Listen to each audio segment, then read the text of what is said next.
దేవుని నామానికి వందనాలు. ఈ సాయంత్రం వేళ దేవుని యొక్క సన్నిధిలో కలిసి వచ్చి తీరడానికి దేవుడు మనందరికీ బలపరిచి తీరిన కృపను బట్టి దేవునికి వేలాది వందనాలు. ప్రతి వారం మనం ఎబ్రీ పత్రికలో నుంచి మనం నేర్చుకుని వస్తున్నాం. నేను ఎబ్రీ పత్రికలో నుంచి నేనేమి చదువుకోలేదు కాబట్టి నాకు అంతగా నేనేం చూసుకోలేదు. కానీ పగటి వేళ దేవుని యొక్క ఆత్మ ప్రేరేపణ కలిగిన కొన్ని రోజుల నుంచి నేను చదువుకొని వచ్చిన దేవుని యొక్క వాక్య భాగంలో నుంచి పగటి వేళ చెప్పడానికి ఆశపడి తీరుతున్నాను. బైబిల్ గ్రంథంలో వివాహం గురించి బైబిల్ చెప్పే ప్రాధాన్యత కలిగిన కొన్ని మాటలు ఈ రాత్రి వేళ కాసేపు మనం ధ్యానించుకు తీరుదాం. వివాహం అన్న రీతిగా బైబిల్ మనకి బోధించుచున్నది. ఆదికాండం 2వ అధ్యాయం 24వ వచనం చదివినప్పుడు వివాహం అన్న ప్రస్తావన గురించి మొదటిగా దేవుడు వాక్యంలో మాట్లాడుతున్నట్టుగా మనకి అక్కడ కనబడుతుంది. కాబట్టి పురుషుడు తన తండ్రిని తన తల్లిని విడిచి తన భార్యను హత్తుకున్నాడు. అక్కడ వివాహం అన్న ప్రక్రియలో దేవుడు ప్రస్తావించినట్టుగా బైబిల్లో మనకి కనబడుతుంది. వివాహం అన్న పేరుకి బైబిల్లో రెండు రీతిగా ఎబ్రాయి భాషలో, గ్రీక్ భాషలో రెండు పదాలు దానికి చెప్తున్నాయి. మొదటి ఎబ్రాయి భాషలో ONAH అన్న పదమే ఎబ్రాయి భాషలో వివాహానికి చెప్పబడింది. గ్రీక్ భాషలో గామోస్ GAMOS ఈ రెండు పదాలే వివాహానికి బైబిల్ సూచించినట్టుగా మనకి కనబడుతున్నది. అప్పుడు వివాహం అన్న దానిని ప్రస్తావన పెట్టిన వాడు ఎవడు ఉంటే ఆదికాండం 2వ అధ్యాయం 24వ వాక్యం చదివిన ఆధారంగా దేవుడే వివాహం అన్న ప్రక్రియను దేవుడు ప్రారంభించిన వాడని మనం చెప్పుకు తీరవచ్చు. ఏ రీతిగా స్కూల్ ఉన్నది, కాలేజ్ ఉన్నది, అలాగే వివాహం అన్నది ఒక కుటుంబానికి ఉన్న ఒక కాలేజ్ అని చెప్పుకోవచ్చు. దానికి గామోస్ అన్న పదాలే వివాహానికి వాడి తీరింది. ఎలా పిల్లలు బడికి వెళ్ళేది, స్కూల్కి వెళ్ళేది, కాలేజ్కి వెళ్ళేది, ఎందుకు? మంచి ఒక పౌరుడు అవ్వడానికి, మంచి ఒక మనిషి తీరడానికి వారిని మనం ఏం చేస్తాం? స్కూల్లోకి పంపిస్తాం. అదే రీతిగా ఫ్యామిలీ కుటుంబంలోకి ఒక వ్యక్తి ఎక్కి తీరాలంటే దేవుడు ఏర్పాటు చేసిన పద్ధతి వివాహం అన్నది. ఆ వివాహము వారికి ఏమై తీరాలి? నేర్చుకు తీరడానికి ఒక వేదికగా మారి తీరాలి. అందుకే వివాహము గురించి యేసయ్య కూడా ప్రస్తావించినట్టుగా మత్తయి సువార్తల పుస్తకం 19వ అధ్యాయము 4, 5, 6, 7 వచనాలు చదివినప్పుడు వివాహము గురించి యేసయ్య కూడా ఏం చేస్తున్నారు? మాట్లాడుతున్నట్టుగా మనకు అక్కడ కనబడుతున్నది. 19వ అధ్యాయం 4, 5 వచనాలు. ఆయన సృజించినవాడు ఆది నుండి వారిని పురుషునిగాను స్త్రీనిగాను సృజించననియు ఇందు నిమిత్తము. అప్పుడు వివాహం ఎవరెవరు వలన జరగాలి? పురుషుడికి స్త్రీకే జరగాలి. స్త్రీ పెళ్లి చేసుకోలేరు, పురుషుడు పెళ్లి చేసుకోలేడు, నపుంసకుడు అలా చేసుకోవడానికి వ్యవస్థితి లేదు. బైబిల్ ప్రస్తావించింది వివాహం అన్న ప్రక్రియలో ఫ్యామిలీగా ప్రారంభించబడి తీరాలంటే ఏమై తీరాలి? స్త్రీ పురుషుడు కలిసి ఏం చేసుకు తీరాలి? వివాహం జరిపించుకు తీరాలి. యేసయ్య కూడా ఇదే మాటను ప్రస్తావించినట్టుగా ఆదికాండములో దేవుడు వివాహాన్ని ప్రారంభించిన కర్తగా మనకు అక్కడ కనబడుతున్నట్లు కొత్త నిబంధనకు వచ్చినప్పుడు యేసయ్య కూడా వివాహానికి ఏం చేస్తున్నారు? ప్రాధాన్యత ఇచ్చినట్టుగా బైబిల్ మనకి బోధించుచున్నది. దాని అర్థం వివాహము ఏమై తీరింది? దేవుడి ద్వారా ప్రారంభింపబడినదని మనం ఏం చేయొచ్చు? చెప్పుకు తీరచ్చు. మొదటిగా బైబిల్లో వివాహం జరిగి వచ్చిన వ్యక్తులు ఎవరు మీరు చెప్పగలుగుతారా? కరెక్టే, ఆదాము హవ్వలకే మొదటిగా వివాహము జరిగినట్ల మనకి బైబిల్ బోధించి తీరుతున్నది. మీకు ఒక సందేహం రావచ్చు. ఆదామును దేవుడు సృష్టించినప్పుడు ఆదామును దేవుడు దేనితో సృష్టించారు? నేలలో ఉన్న మట్టిని తీసేసి ఏం చేశారు? ఒక ఆకృతిని చేసి వాటి లోపల జీవశ్వాసను ఊది నరునిగా ఆయన ఏం చేశారు? ఆయన సృజించినట్టుగా బైబిల్ చెప్పించి తీరుతుంది. అప్పుడు నారి అన్న పదార్థము నరుని లోపలే ఏమై ఉంది? రహస్యముగా దాగున్నట్టుగా బైబిల్ మనకి బోధించి తీరుతుంది. అది ఆదాముకు దేవుడు ఏమిచ్చి తీరారు? ఒక గాఢ నిద్రనిచ్చి తీరారు. ఎందుకు గాఢ నిద్రనిచ్చి తీరారు? ఒక ఆత్మీక మర్మం బయటికి రావాలంటే దేవుని చేత ఒక స్పర్శ జరిగి తీరాలి. దాని అర్థం దేవుడు సృష్టికర్త అన్న దానిని సూచించి తీరడానికి అది మనకు మంచి సందేశం. అప్పుడు దేవుడు సృష్టికర్త అని చెప్పి తీరడానికి కారణం ఆయన తాకిడినిచ్చుకోగలిగి తీరితే మనిషికి నిద్ర రావచ్చు. మనిషికి నిద్ర వచ్చి తీరితే మనిషి లోపల నుంచి ఏం రావచ్చు? రహస్యముగా కాకుండా హవ్వ ఏమై తీరొచ్చు? బయటకు వచ్చి తీరొచ్చు. అలాగైతే మొదటి వివాహం జరిగి వచ్చినది ఒక తోటలో అయితే, కడపటి వివాహం ప్రకటన గ్రంథం మనకి చెప్పేది అది మధ్యాకాశంలో. అది ఎవరెవరికి జరుగుచున్న వివాహము? సంఘానికి, యేసుక్రీస్తు వారికి జరుగుచున్నట్టుగా మనం చెప్పొచ్చు. అప్పుడు యేసుక్రీస్తు వారిని పొడవడం వలన, యేసుక్రీస్తు సిలువ వేయబడడం వలన, యేసయ్య మరణంలోకి వెళ్ళడం వలన ఎవరు బయటికి రాగలిగి తీరారు? ఆ సంఘం అన్నది బయటికి రాగలిగి తీరారు. ఆదాముకు దేవుడు స్పర్శించడం మూలంగా అవ్వ రాగలిగి తీరితే, యేసయ్యను స్పర్శించి తీరడం వలన ఏమై తీరింది? సంఘం అన్నది బయటికి రావడం జరిగి తీరింది. అప్పుడు వివాహము గురించి మనం చదివేటప్పుడు సంఘాన్ని కూడా కలిపి చదివితేనే దాని గురించి మనకేమై తీరింది? అధికంగా మనకు అవగాహన కలిగి తీరినట్టుగా మనకే కనబడుతున్నది. అప్పుడు మొదటి వివాహం ఆదాము హవ్వలకై తీరితే, కడపటి వివాహం అన్నది ఎవరికి జరగాలి? సంఘ బిడ్డలకి, లేకపోతే యేసుక్రీస్తు వారితో ఏమైతే కడపటి వివాహం జరిగి తీరాలి. ఈ ఆరాధన, ఈ కూటమి, ఈ సహవాసం ఇవన్నీ చేసే దేనికో తెలుసా? ఆ వివాహ వేదికలో ఏమై ఉండి తీరాలి? పెళ్లి కుమార్తెగా మనం హాజరై ఉండి తీరాలి. మనం కదా, నేను హాజరై ఉండి తీరాలి, నా కుటుంబం హాజరై ఉండి తీరాలి, నా సంఘం హాజరై ఉండి తీరాలి అన్న అన్వేషణతో బతికి తీరడానికి దేవుని బిడ్డలు ఏం చేయాలి? ప్రయత్నం చేసి తీరాలి. అప్పుడు బైబిల్ గ్రంథం మొత్తం మీరు చదివితే ఒక వివాహం అన్న రీతిగా మనం చెప్పుకు చదవచ్చు. ఆది కాండంలో దేవుడు ఆదాము హవ్వలతో వివాహాన్ని చెప్పినప్పుడు, నిర్గమ కాండంలోకి వచ్చినప్పుడు ఇశ్రాయేలుకి దేవునికి ఉన్న వివాహం గురించి చెప్పి తీరొచ్చు. ఇంకా మనం చదువుకొచ్చి తీరుతూ ఓల్డ్ వివాహాల గురించి బైబిల్లో మన రూతు గ్రంథంలో కూడా మనకి కనబడుతున్నది. వివాహం గురించి ఒక్కొక్క అధ్యాయం ఒక్కొక్క పుస్తకం నుంచి చదవడానికి ప్రారంభించిన ప్రతి దాంట్లో నుంచి మనకి వివాహం కనబడతాయి. వివాహం అన్నది కనబడకుండా ఉండదు, ఖచ్చితంగా కనబడి తీరుతారు. అందుకే వివాహం దేవుని ద్వారా ఏర్పాటు చేయబడినది. మొదటి వివాహానికి ఎక్కి తీరడానికి మొదటి ఇన్విటేషన్ కార్డు ఎవరి పేరు మీద ఎక్కిందంటే ఆదాము హవ్వలకి. చివరి ఇన్విటేషన్ కార్డు అదే యేసయ్య రక్షకునిగా అంగీకరించి తీరి నీ పేరు కూడా ఏమై తీరుతున్నది? యేసయ్యతో ఉన్న ఆ పెళ్లి కుమార్తె లిస్టులో నీ పేరు కూడా ఎక్కి తీరుతున్నది. అందుకే బైబిల్ చదివించిన మాట, జీవ గ్రంథంలో నీ పేరు ఎక్కి తీరితే దాని అర్థం నీ జీవితం భాగ్యం చెందినది, ధన్యము చెందినది. కారణం ఏంటో తెలుసా? యేసయ్యకే పెళ్లి కుమార్తెగా నీవేమై తీరొచ్చు? ఎన్నిక పొంది తీరినట్టుగా మనకి కనబడి తీరుతున్నది. ఇక యేసయ్య చేసిన పరిచర్య కాల తరగతిలో ఒక వివాహ ఇంటిలోనే తన పరిచర్యను ఆయన ప్రారంభించినట్టుగా యోహాను సువార్తల పుస్తకం 2వ అధ్యాయం 1 నుంచి 11వ వచనం వరకు మనం చదివి తీరినప్పుడు, యేసయ్య ఆ వివాహ ఇంటిలో తన సాన్నిధ్యత ఏమొచ్చింది? తీరగలిగి తీరింది, అద్భుతాన్ని చేయగలిగి తీరినట్టుగా బైబిల్ అక్కడ బోధించి తీరగలుగుతున్నట్టుగా మనకి కనబడుతుంది. అప్పుడు వివాహములో ఎప్పుడు కూడా ఎవరికి సాన్నిధ్యత ఉంటది? ఎప్పుడు దేవుడికి సాన్నిధ్యత ఉండి తీరాలి. దేవుడే అద్భుతాన్ని చేయగలిగి తీరేది. ఉదాహరణ చెప్తారు. ఇప్పుడు నా ముందు కనబడుతున్న ఈ బల్ల మీరు చూశారు. ఈ బల్లను తయారు చేసిన వ్యక్తి 2 ఇనుప మొక్కలను ఏం చేసుకున్నాడు? వెల్డింగ్ చేసుకున్నాడు. అలాగే మనకి ఎక్కడైనా టేబుల్ ఏదైనా చూడండి, కర్రతో తయారు చేసిన అది బాక్స్ను మీరు చూడండి, దానిని అతికించుకు తీరడానికి ఆ మనిషి ఏం చేసుకున్నాడు? 2 కర్రల మధ్య మేకును వాడుకు తీరాడు, లేకపోతే 2 కర్రల మధ్య కర్రనే వాడుకొని ఏం చేసిన అతికించుకు తీరాడు. ఇప్పుడు ఆలోచించి తీరాలి, ఒక మనిషి ఇంకొక మనిషిని, ఒక స్త్రీని ఒక పురుషుని కలిపి తీరాలంటే అది ఎవరు రావాలి? మ్యానుఫ్యాక్చరింగ్ చేసిన దేవుడే వచ్చి తీరాలి. అప్పుడు ఇద్దరు మనుషులను కలిపి తీరడం అది ఆదికాండం 2:24 వారిరువురు 2 కాదు ఒకటై తీరినది. వివాహం ద్వారా ఒకటై తీరింది. ఆ ఒకటై తీరడానికి ఎవరు రావాలి? దేవుడు రావాలి. దేవుని యొక్క సాన్నిధ్యత రావాలి. దేవుడు అద్భుతకర్తగా రావాలి. అందుకే వివాహములో దేవుని యొక్క పాత్ర అధికంగా మనకి కనబడుతున్నది. అందుకే కదా మనం చూసాం కదా యోహాను సువార్తల పుస్తకంలో, యేసయ్య వివాహ ఇంటికి వెళ్ళడం వలన ఏమై తీరింది? ఆ వివాహ ఇంటిలో ఏమొచ్చి తీరింది? కొదువు వచ్చి తీరింది. ఆ కొదువును నెరవేర్చుకు తీరడానికి యేసయ్య తల్లి ఎంత ప్రయాసపడి తీరిందో. పాపం యేసయ్య తల్లి తిట్లు కూడా కాసింది.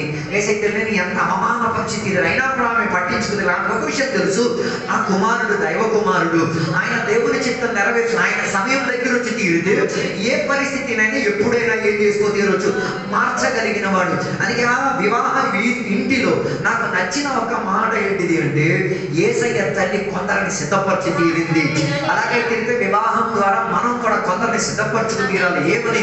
దేవుని యొక్క ఇంటిలో పారభాగస్తులై తీరడానికి మనం కొందరిని సిద్ధపరచుకు తీరాలి.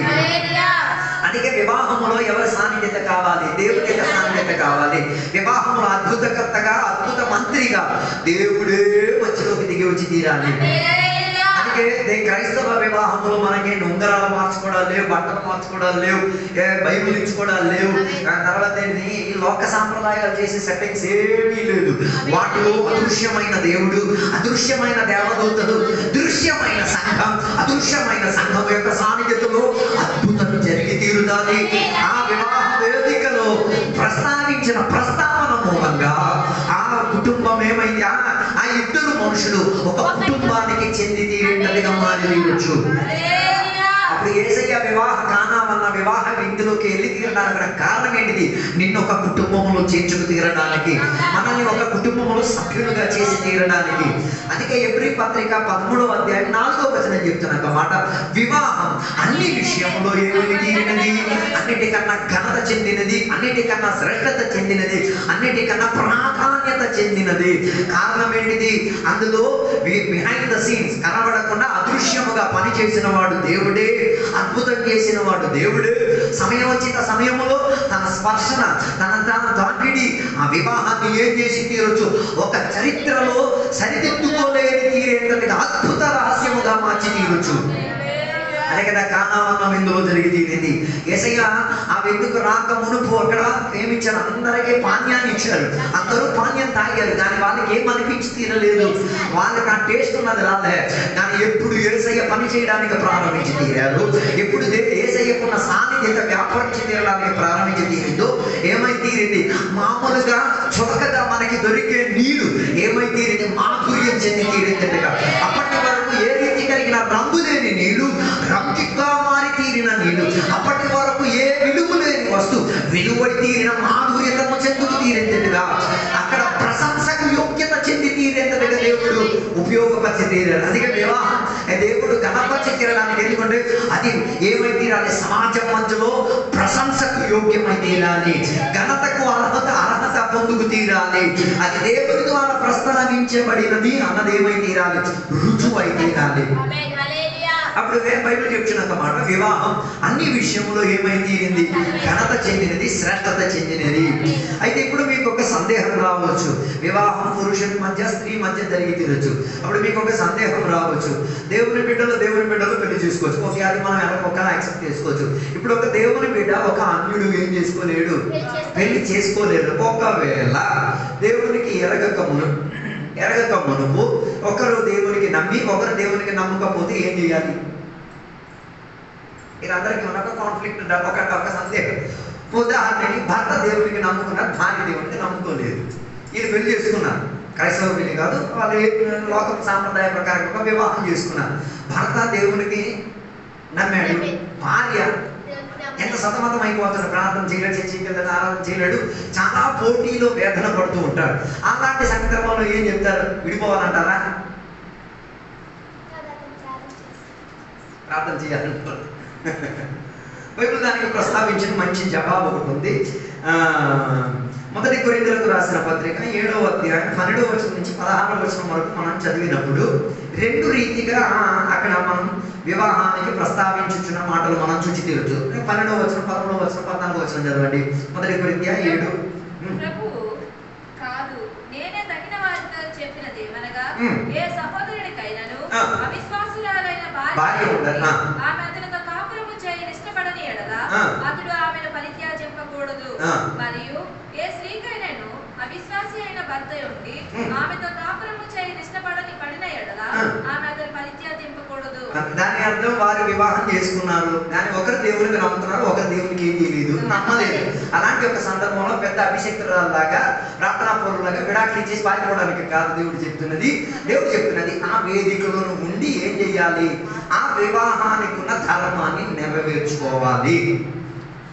అప్పుడు మీకు ఒక చిన్న డౌట్ రావచ్చు, ఎలా మరి అది అసాధ్యం కదా, చాలా కష్టం. నో ప్రాబ్లం, మీకు బ్యాకప్గా సంఘం ఉంది, మీకు బలపరిచి తీరడానికి దేవుడు ఉన్నాడు, దేవుని యొక్క వాక్యోపదేశం ఉంది. నువ్వు యథార్థంగా దేవునికి నమ్ముకోగలిగితే నీ లోపల ఉన్న ఆత్మీక సత్యాన్ని ఏం చేసి తీరాలి? నమ్మలేని భర్తకి, నమ్మలేని భార్యకి అదేం చేయాలి? సాక్ష్యాన్ని అప్పగించి తీరే విధానంగా చూపించుకోగలిగి తీరాలి. దాని అర్థం సువార్త ఎక్కడ చేయాలి? సంథింగ్ ఇక్కడ చేయాలి. సొంత భర్త దగ్గర చేయాలి, మారు మనసు పొందని భార్య దగ్గర చేయాలి. దాని యొక్క మన ప్రతి ప్రవర్తన వాళ్ళు మార్చేస్తారు. మనం చేసిన ప్రతి క్రియలను వాళ్ళు ఏం చేస్తారు, గుర్తిస్తారు, గమనించి వాళ్ళు ఏం చెప్తారు తెలుసా, ఓ కాదు కాదు కాదు, మేము అనుకున్నట్టు ఉన్న వివాహం కాదు, మేము అనుకున్నట్టుగా దేవుడు కాదు, మేము అనుకున్నట్టు సిద్ధాంత కదా, ఇది చాలా ప్రత్యేకత చెందినది. అలా వారిలో కూడా ఏం రావచ్చు, ఒక మార్పు రావచ్చు. ఇది బాగానే ఉంది, ఇలాగే ఉంది. ఒకవేళ భర్త అంటాడు నేను వదిలేస్తాను, ఈ దేవుడికి నమ్ముకుంది, నేనేం చేస్తాను, విడిచిపెట్టి తీరుతాడు. అలాంటి ఒక ప్రణాళికలో మనం ఏం చేసి తీరాలి, అది కూడా దాని కిందకి రాయబడి ఉన్నది. 14వ వచనం భార్యను బట్టి పరిశుద్ధపరచబడను, అవిశ్వాసురాలైన భార్య విశ్వాసి అయిన భర్తను బట్టి పరిశుద్ధపరచబడను. లేని ఎడల మీ పిల్లలు అపవిత్రులై యుందురు. ఇప్పుడైతే వారు పవిత్రులు.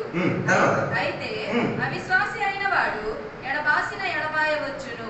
అట్టి సందర్భములలో సహోదరునికై బాగా విశ్వాసి విడిచిపెట్టలేడు, అవిశ్వాసి ఏం చేయొచ్చు, డివోర్స్ ఇచ్చుకు తీరవచ్చు. మరి కాంప్లికేటెడ్, ఇది అర్థం చేసుకోవడం కొద్దిగా కష్టం.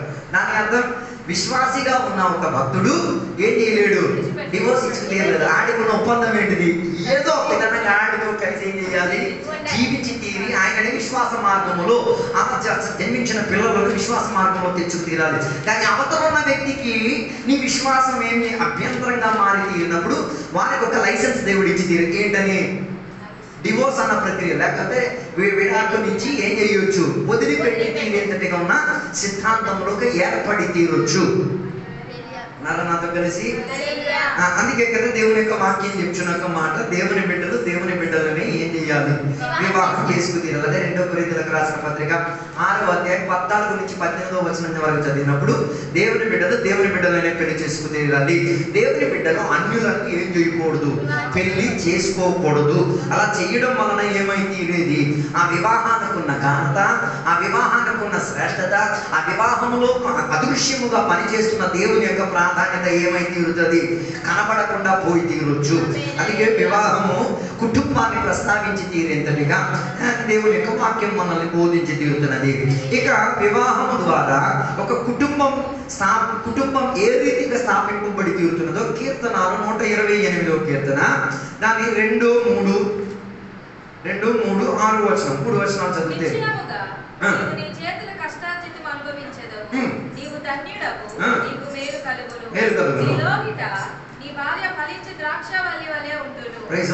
వివాహం చేసే దేనికి, సంతానం పొందుకు తీరడానికి. దాని అర్థం వివాహం జరగడం వలన నంబర్ 1 సత్య సంతోషం ఇంట్లో వ్యాపరిస్తుంది. అబద్ధ సంతోషం కాదు, సత్య సంతోషం. ఇంటి లోపల ఏముంటుంది, ఎనీ టైం ఆనందం ఉంటుంది. తిన్నా ఆనందం, దుఃఖంలో ఆనందం, కన్నీరులో కూడా ఆనందమే. అన్నిట్లో వాళ్ళు ఏం చేయొచ్చు, ఆనందించుకు తీరొచ్చు. ఆ ఆనందంలో వాళ్ళకి ఏం కలిగి తీరుతుంది, సంతానం దొరికి తీరొచ్చు. రెండోదిగా అక్కడ చెప్తున్న మాట, అక్కడ ఇంట్లో ఏం సంతాన భాగ్యం దొరికి తీరుతుంది. అందుకే బైబిల్ చెప్తున్న మాట, పిల్లలు దేవుడిచ్చిన బహుమానం. దాని అర్థం ఇంటిలో వివాహం చేయడం వలన దేవుని ఫేవర్, దేవుని యొక్క ప్రేమ, అదే ప్రేమ అనకూడదు, దేవుని యొక్క కృప అని చెప్పొచ్చు. దేవుని యొక్క కృప అన్ని తీరేటట్టుగా మారి తీరొచ్చు. మొదటిది దేవుని యొక్క సంతోషం, రెండోది దేవుని యొక్క ఫేవర్ ఇంట్లోకి వచ్చి తీరుతుంది. అని అక్కడ రాయబడిన వారు ఎలా ఉంటారు, ఫలించిన ద్రాక్ష. ఎప్పుడైనా ద్రాక్ష తోట ఎప్పుడైనా చూసారా, చూడండి భలే ఉంటుంది. మిగతా అన్ని పంటల కన్నా ద్రాక్ష పంట విపరీతంగా సూపర్గా ఉంటుంది. ఎలా ఉంటుంది తెలుసా, మీరు ఎప్పుడైనా చూడండి, మనం వివాహానికి పందిరి కడతాం చూసారా, అలా ఉంటుంది. ఇలా క్రాస్ అయినా ఉంటుంది, ఇలాగైనా ఉంటుంది, లేకపోతే ఇలాగ సిగ్జాగ్ అయినా ఉంటుంది, అలాగైనా ఉంటుంది. దానికి ఉన్న ప్రత్యేకత ఏంటంటే యువతల పక్క నుంచి అవతల పక్క ఏం చేయొచ్చు, చూచి తీరవచ్చు. అప్పుడు ఈ పందిరి లోపలికి వెళ్ళాము అనుకో, ద్రాక్ష గదలు ఏమై తీరుతుందో తెలుసా, ఫస్ట్ నీకు గ్రీన్గా కనబడతాయి, తర్వాత నీకు అక్కడ రంగులు మెల్లిగా మానేది నీకు కనబడతాయి. దాని అర్థం వివాహము దేవుని యొక్క వాక్యాధారంగా జరిగేటప్పుడు ఘనత చెందే విధానంగా బయట ఉన్నోడు కూడా చూసేటప్పుడు ఆ ఫలించిన ఫలం వారి ఏ శ్రేష్టత చెందే విధానంగా కనబడి తీరుతుంది. దాని అర్థం పూర్ణత, ఫలపూర్ణత ఎక్కడ ఉంటుంది, ఫ్యామిలీలో ఉండి తీరుతుంది. అప్పుడు మీరు అడుగుతారు, అయ్యగారు ఇంట్లో సంతానం భాగ్యం లేకపోతే, అది కూడా నేను తర్వాత చెప్తాను, ఇప్పుడు కదా వెనక్కి వస్తారు, దాన్ని కూడా వాడతారు. అప్పుడు కూడా ఏం చేయాలా, పిచ్చెక్కేసి స్ట్రెస్ అయిపోయి బుర్రలు గుద్దేసుకొని ఏం చేయాలా అర్థం కాక, నేను తర్వాత చెప్తాను. ముందు ఆశీర్వాదాలనుకున్న విషయాలు ముందుకు చెప్పు కదా. దాని అర్థం ఇంట్లో ఏమైతే తీరుతుంది, ఫలపూర్ణత, ఫ్రూట్ఫుల్నెస్ అనుభవించగలిగే. నాలుగోదిగా బైబిల్ చెప్పిన మాట, ఆశీర్వాదం ఆ ఇంట్లో ఉండి తీరుతుంది. లేదో నాకు తెలియట్లేదు. దేవుడు సృష్టించిన కుటుంబంలో శాపం ఉండాలని దేవునికి కోరిక లేదు. దేవుడు సృష్టించిన కుటుంబంలో ఏముండాలి, ఆశీర్వాదం ఉండి తీరాలి. దాని అర్థం ఇంటిలో ఏమి ఉండి తీరాలి, ఫలపూర్ణత ఉండి తీరాలి, ఆనందం ఉండి తీరాలి. ఇంట్లో ఆనందం లేకపోతే కూర్చొని ప్రార్థన చేయడం, దేవా మా ఇంటి గడప లోపల ఆనందం వ్యాపరించి తీరాలి. కిచెన్ లోపలికి వెళ్ళండి, దీవాలు తెచ్చి చెప్పండి ఆనందం ఎందులో ఉండాలి, ఇక్కడ ఏమి ఉండకూడదు, దుఃఖం, వేదన, నొప్పి, కన్నీరు ఏముండదు. ఏటి మధ్యలో కూడా మేము ఆనందించగలిగి తీరేందుకు మన వాతావరణం తీరాలి. నా కుటుంబం పైన దేవుడి యొక్క కృప ఉంది, నా కుటుంబం పైన దేవుడు ఇచ్చిన ఏముంది, పరిపూర్ణత ఉంది. నా కుటుంబం దీవెనకి ఏమైతే తీరుతున్నది, ఓహరిగా మారి తీరుతున్నది. అందుకే కదా దుర్దేవదేశాన్ని 28వ దేవుడు, నీ కంచె దీవింపబడతాయి, నీ మంచం దీవింపబడతాయి, నీ తొట్టి దీవింపబడతాయి, నీ ఆవు ఏవే ఉన్నాయో మొత్తం దీవెనకి ఏమైతే తీరుతుంది, మార్పు చెందగలిగి తీరుతుంది. కానీ ఎంత దేవుడు కుటుంబముగా నేను ఏర్పడింది ఏది తెలుసా, లోకంలో ఉన్న అది దొరకలేని శాపములు ఇరిగి ఆనందానికి కారణమై తీరాలి. అందుకే వివాహం చేయడం వలన ఇంట్లోపల ఏం రావాలి, ఆశీర్వాదం రావాలి, శాపం రాకూడదు. ఒకవేళ శాపం అన్నది ఏమైనా అనిపిస్తున్నదంటే ఏం చేయండి, ఊకొండి, ఉపవాసం చేయండి, ప్రార్థన చేయండి, ఇరగొట్టండి. నాకు తెలిసిన ఒక పాస్టర్ గారు ఉన్నారు. ఆయన వివాహం చెయ్యక మునుపు ఏ పాపను పెళ్లి చేయడానికి నిర్ణయం అయ్యారు. ఆ పాస్టర్ గారు కాస్త కృపావరం కలిగిన పాస్టర్ గారు కాబట్టి ఆ పాపగా ఏ పాపను పెళ్లి చేసుకోవడానికి రెడీ అయ్యాడు. ఆ పాప ఒక కుటుంబ చరిత్రను కాస్త ఏం చేసేది ఈయన స్టడీ చేయడం మొదలెట్టాడు. స్టడీ చేయడానికి మొదలెట్టి తీరినప్పుడు ఆ కుటుంబానికి ఒక శాపం ఉంది. ఏంటో శాపం తెలుసా, 32 వయసు అయిపోయి తీరితే ఆ ఇంట్లో ఎవరు పెళ్లి చేసుకున్నా మగదికి చచ్చిపోతుంది. మరి అదేం శాపం తెలియదు. ఈయన కదా అర్థమై తీరింది. అప్పుడు ఈ అక్క పెళ్లి చేసుకుంది. ఆ పెళ్లి చేసుకుని కొన్ని రోజులుగా భర్త చనిపోయారు.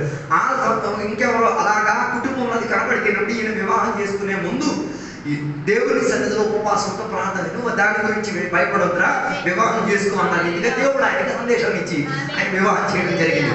వివాహం అయిపోయిన తర్వాత మొదటి రాత్రినే ఆయన ఏం చేశాడు తెలుసా, దేవుని సమక్షంలో ఒక ఉడంబడిక చేసి, దేవా ఈ శాపం అన్న కట్టేమై తీరాలి, తిరిగి తీరాలి. రాత్రి వేళ భార్య భర్త కలిగి ప్రార్థన చేసి దేవుని సన్నిధిలో తీసుకున్న ఒప్పందం ఏమై తీరుతుందా, దేవుని నా కుటుంబంలో ఇచ్చింది. ఆ మాస్టర్ గారికి 4 మగపిల్లలు పుట్టారు. 4. ఆశ్చర్యం అందరికి, ఎలా ఒక ఇంట్లో 4 మగపిల్లలు. ఆ కట్టును ఆయన ఏం చేసింది, ఎరగొట్టి తీరాలి. నేను చెప్పొచ్చే మాట, శాపములను ఎరగొట్టుకు తీరడానికి మంచి వైద్యుడు యేసుక్రీస్తు వారే. ఆయన శాపములను ఎరగొట్టుకోగలిగిన దేవుడు. అందుకే మీరు శాపములో ఉన్నారు, శాపం వ్యాపరిస్తున్నదని మీకు అర్థమైతే డోంట్ వరీ, ఉపవాసం చేయండి, కన్నీరు కార్చండి, ప్రార్థన చేయండి, సంఘానికి బోధించండి, సేవకులను పిలిపించండి, సంఘ సమాజంగా కూర్చొని ప్రార్థన చేయండి. శాపములన్నింటినీ కూడా ఏం చేయొచ్చు, ఆశీర్వాదంగా మార్చి. అందుకే కొన్ని ఇంట్లోకి వెళ్తే ఆడపిల్లలకి ఏం చేయడం రాదు, ఆహారం వండడం రాదు. అది ఒక శాపం అని మీరు గుర్తిస్తున్నారా? నేను గుర్తిస్తున్నాను. దానికి ఏం అక్కర్లేదు, మీ పాస్టర్ గారిని పిలిపి తలమే చేసి ప్రార్థన చేస్తే చాలు, ఇరిగిపోతుంది.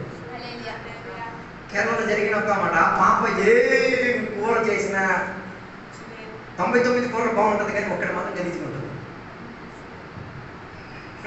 100 కూరలు చేస్తే 99 బాగానే ఉంటుంది, ఒక్కటి కలిగి ఆ ఒక్కటే తినేసి ఆ ఇంట్లో ఉన్న చాలా వేదన పడ్డవారు. ఒకరోజు పాస్టర్ గారు వచ్చారు, అమ్మ ఒక్క నిమిషం వడ్డించావు కదా, ఒక్క నిమిషం నీకోసం నేను ప్రార్థన చేశాను. ఆ రోజు పాస్టర్ గారు తల మీద చేయించి ప్రార్థన, దేవా ద్వితోపదేశకాండం 28వ అధ్యాయం, ఏదైనా శాతం ఉంటే ఈరోజు తిరిగి తీరాలి, ఏక 100 కూరలు కూడా తీసేయి తీరాలి. దాని అర్థం ఇంట్లో ఉన్న ఆహారం కూడా ఏమై తీరుతుంది. మరి చప్పగైపోయింది అది శాపం అని చెప్పేసి నా మీద అంటే అది నాకు సంబంధం లేదు, మీరు చూసుకు తీరాలి. చప్పగైపోయింది అదే దాని విషయంలో నేను అంటుంది, ఏ ఆహారం తయారు చేసినా ఏం చేసినా దానికి ఏం కాలేదు, మనుషులకు కదా నచ్చే విధానం కావట్లేదు. దాని అర్థం దీవెన వ్యాపారించి తీరితే, నీళ్ళు ద్రాక్షారసంగా మారగలిగి తీరితే, నువ్వు వండిన ఏ సామగ్రికి కూడా ఏమై తీరొచ్చు, దీవెనకి పాత్రగా మారి తీరొచ్చు. అప్పుడు దేవుడి ఇల్లును ఏర్పాటు చేసింది ఆశీర్వాదానికి కారణమై తీరడానికి. ఇక దేవుని యొక్క వాక్యంలోనే మనం చూసి తీద్దాం. వివాహం గురించి దేవుడు ప్రస్తావించిన మాటలు మనం, వివాహం అన్నదానికి నేను ముందే చెప్పాను, ఆదాము హవ్వల యొక్క వివాహం గురించి, అదే రీతిగా సంఘానికి యేసుక్రీస్తు వారికి ఉన్న అనుబంధానికి సూచించేటట్టుగా ఉన్న వివాహం గురించి మనం కాసేపు దేవుని యొక్క వాక్య భాగంలో మనం చూసుకుందాం. అక్కడ దేవుని యొక్క వాక్యం ఆదికాండం 2వ అధ్యాయం 19-20 వచనాలు చదివినప్పుడు ఆదాముకు దేవుడు సాటైన సహకారిని ఇవ్వక మునుపు దేవుడు ఒక పరీక్షను పెట్టాడు. ఏంటో పరీక్ష?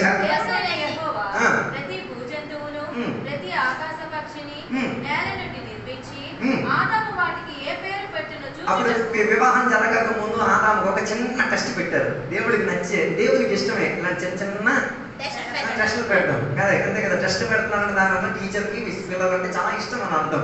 అప్పుడు ఏం టెస్ట్ పెట్టారు? తన ముందు సకల జీవజంతు చరాచరాలు అన్నింటినీ పంపించారు.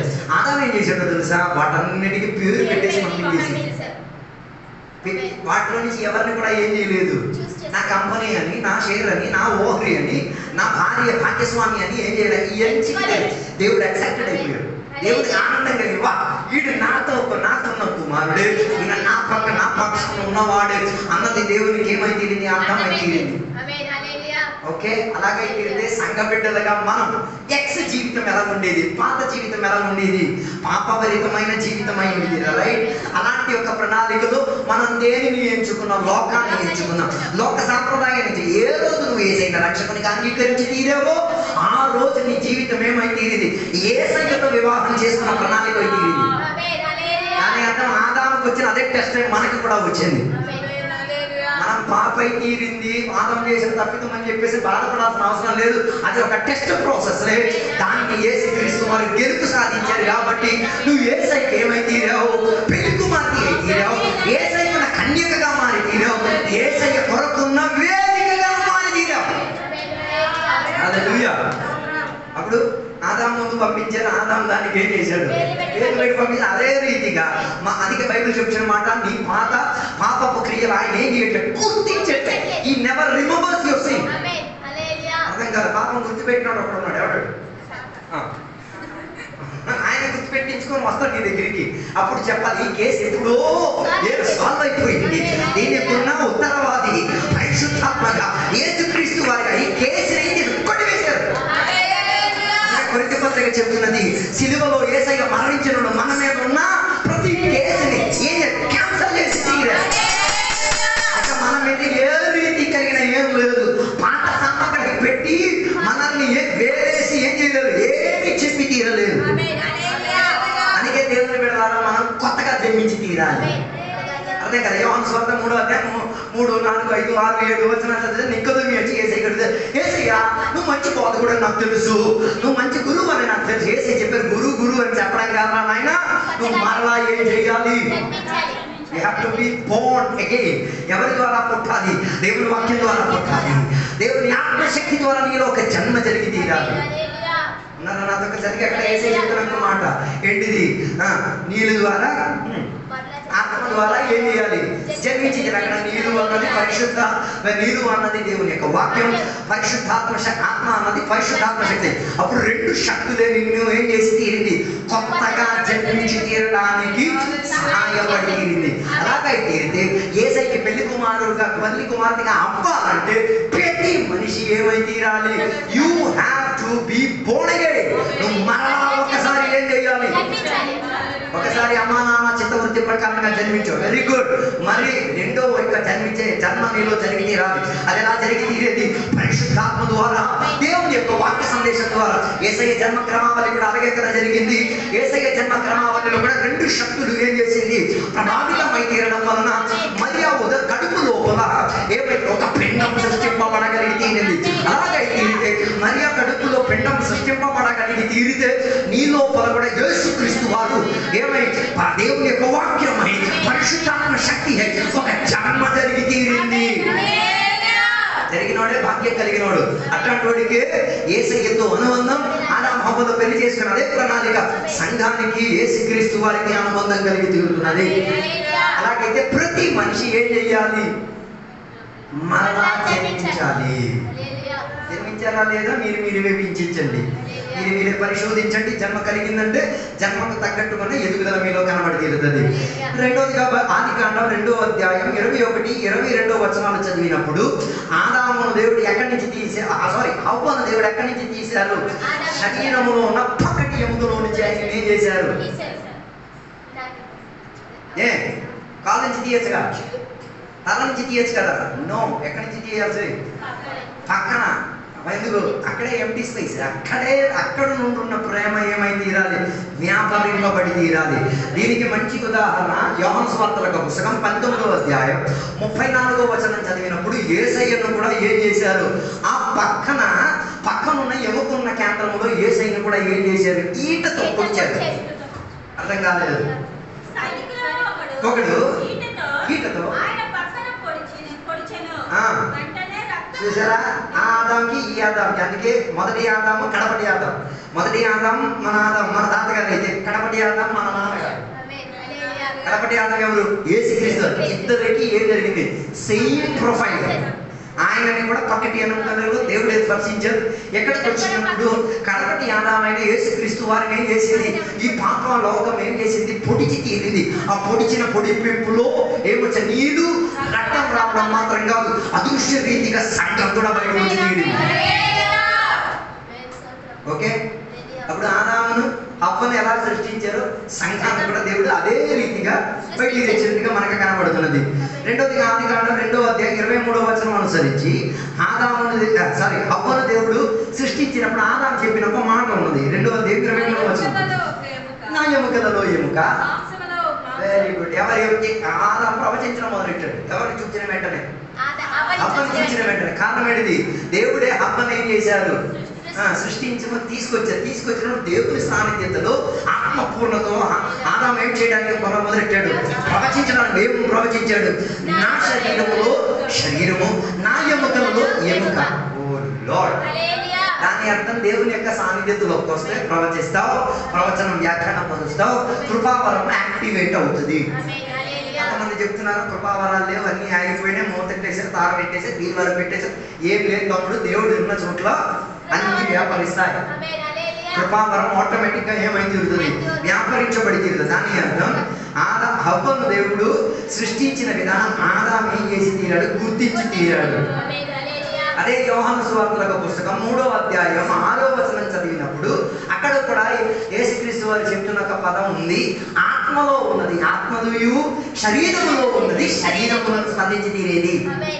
దాని అర్థం మన లోపల కూడా ఈ రెండు కాన్ఫ్లిక్ట్ జరుగుతున్నాయి. ఏది? ఆత్మలో ఉన్నది ఆత్మగా ఎదుగుతున్నది, శరీరంగా ఉన్నది శరీరం. గలాతీయులకు ఇంటికి చదవండి. శారీరక క్రియలన్నా ఏమన్నా లిస్ట్ ఉన్నది, గోడకు రాసేసుకొని రోజు కట్ చేసేసుకొని వెళ్ళండి. లేకపోతే ఇది పెరిగింది, ఆత్మ చచ్చింది. రెండు పరకలు రాసేసుకోండి ఇంటికాడ. ఒకటి శారీరక క్రియ, ఇంకొకటి ఆత్మ బలములు. ఈ రెండింటిని రోజు టాలీ చేసుకోండి. అందుకే ఆత్మలో ఉన్నది ఆత్మను స్పందిస్తుంది, శరీరంలో ఉన్నది శరీరాన్ని. దాని అర్థం హవ్వ వెళ్ళినదే సేమ్ ప్రాసెస్. ఎవరు? సంఘము కూడా వెళ్తూ ఉన్నది. అప్పుడప్పుడు మనం ఎవరు? పాపులు కదా. రక్షణ పొంది, మారు మనసు పొంది, బాప్తిసం పొంది, పరిశుద్ధ జీవితం జీవించిన మరి వాళ్ళు ఎవరు కాదు? పాపులు కాదు. వారిలో ఏముంది? పాప స్వభావం ఉంది, పాప పద్ధతి ఉంది, పాప ప్రక్రియ ఉంది. దానిని ప్రతిరోజు మనం ఏం చేయాలి? సిలువ ఎక్కించాలి. నాతో కలిసి సిలువ ఎక్కించి తీరాలి. దానికోసం ఈ ఆడటం పోరాటం అని ఆటపాటి దూకేది గెంతేది ఇవన్నీ దేనికి? శరీరం తల్లుకు వచ్చేస్తుంది. అదే కదా పౌలు చెప్తున్న భాషాంతరం నాకు పన్నాను. నేను ఏదో చెయ్యాలనుకుంటున్నాను కానీ నా శరీరం మాత్రం నా చేత చేయను. నా శరీరం ద్వారా మంచి క్రియలు చేయాలని ఉంది కానీ నా శరీరం అయినా నేను మంచి క్రియలు చేసుకుని తినడానికి ఏం కలిగి తీరుతున్నాను? ఆత్మత కలిగి తీరుతున్నా.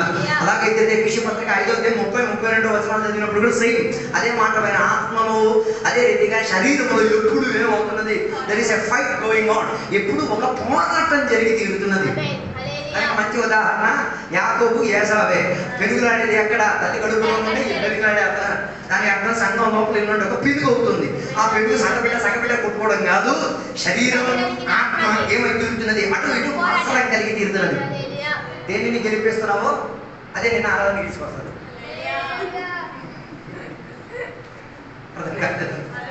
ఏది ఆరాధనకు బయలుదేరక ముందు నీ శరీరము నీ ఆత్మకు ఆత్మ ఉంటుంది. మళ్ళీ ఆరాధన బయలుదేరు, బయట తీసుకో, బయలుదేరు, మంచి పట్ల వేసుకో, బయలుదేరు. శరీరం వద్దు వెళ్ళొద్దు, అక్కడ పని ఉందని ఎక్కడ పని ఉందని ఫైట్ అవుతుంది.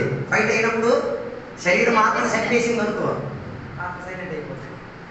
మసటి వారు అయ్యారు అన్నప్పుడు ఏం రాదు, ఇల్లు కూడా చాలా కాయ వచ్చింది అందుకే రాలేదు. మాస్టర్ గారికి అర్థమైంది, కాయ రావడం కాదు, దేవి శరీరం ఆత్మ ఏం చేసి తీరింది, సప్రెస్ చేసి తీరింది. దానికి అయ్యగారు ఎప్పుడు చెప్తున్న ఒక కథ ఉంది, పాత కుక్క కొత్త కుక్క. ఒక ఇంట్లో పాత కుక్క ఒకటి ఉంది. పాత కుక్క మాస్తుగా అరిచేది అన్ని చేసేది, ముసలి అయిపోయింది, ఇంకా దానికి ఏం లేదు, బలం లేదు. అయితే ఈ కుక్కను నాకు పెంచారు కాబట్టి మనసాక్షి ఉంది కాబట్టి ఈ కుక్కను బయట వదిలేసి చెప్పేద్దాం అన్న ఆశ లేకుండా ఇంట్లో కూడా చెప్పేద్దాం అనుకున్నాడు. దానికి ఆయన ఏం చేశాడు తెలుసా, కొత్త కుక్కను కొనుక్కు తెచ్చాడు. కొత్త కుక్కకి తిండి పెట్టి పాత కుక్కకి ఏం చేయలేదు, తిండి పెట్టలే. ఇలా కొన్ని రోజులు కొనసాగింది. ఆ కుక్క అవతల పక్క నుంచి ముసలి కుక్క చూసుకొని నాలుగు నుంచి ఏం కార్యం చేస్తుంది, నువ్వు నీరు మొత్తం కార్యం చేస్తుంది, కానీ దానికి మాత్రం తిండి దొరకట్లేదు. కొత్త కుక్క మాత్రం ఫుల్ ఆనందం, ఒళ్ళు బో బో బో అరిచేస్తుంది. ఒకరోజు ఏమైపోయింది, మనోడికి మిస్టేక్ జరిగిపోయింది. కొత్త కుక్కకి ఇవ్వాల్సిన భోజనం పాత కుక్కకి తీసుకెళ్ళి ఇచ్చాడు. ఏం జరిగింది, పాత కుక్క తినేసింది. ఇన్ని రోజులు కలిసి ఆ గ్రిల్ని కొట్టేసి పాత కుక్కని కొత్త కుక్కని వెళ్ళేసి గొంతు పిసికే చెప్పేసింది. అర్థం కాదు, ఇదే చాలా మంది ఆత్మీయుల జీవితం జరిగింది. నాతో కలిసి చాలా మంది దేవుని బిడ్డల జీవితంలో దానికి వంటల కింద కథల కింద వచ్చి ఓహో సాక్షి చెప్పేది, వామ్మో పడి నవ్వాలని పెద్దది కానీ నవ్వలేము.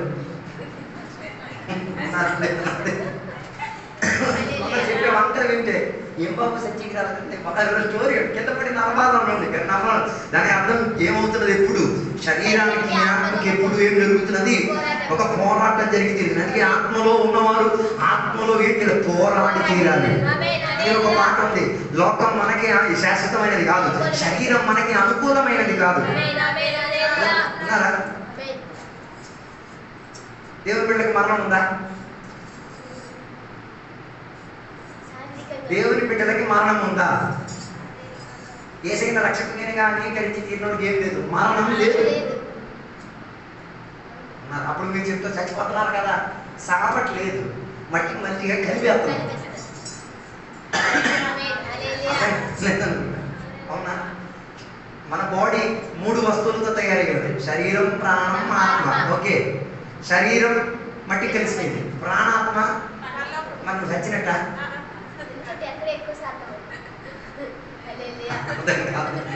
ఇది చాలా మందికి ఎరగట్లేదు. అదో దాని అర్థం పార్షలి నువ్వు ఎదవే, సగపరంగా నువ్వు ఎంత బతికే ఉన్నావు.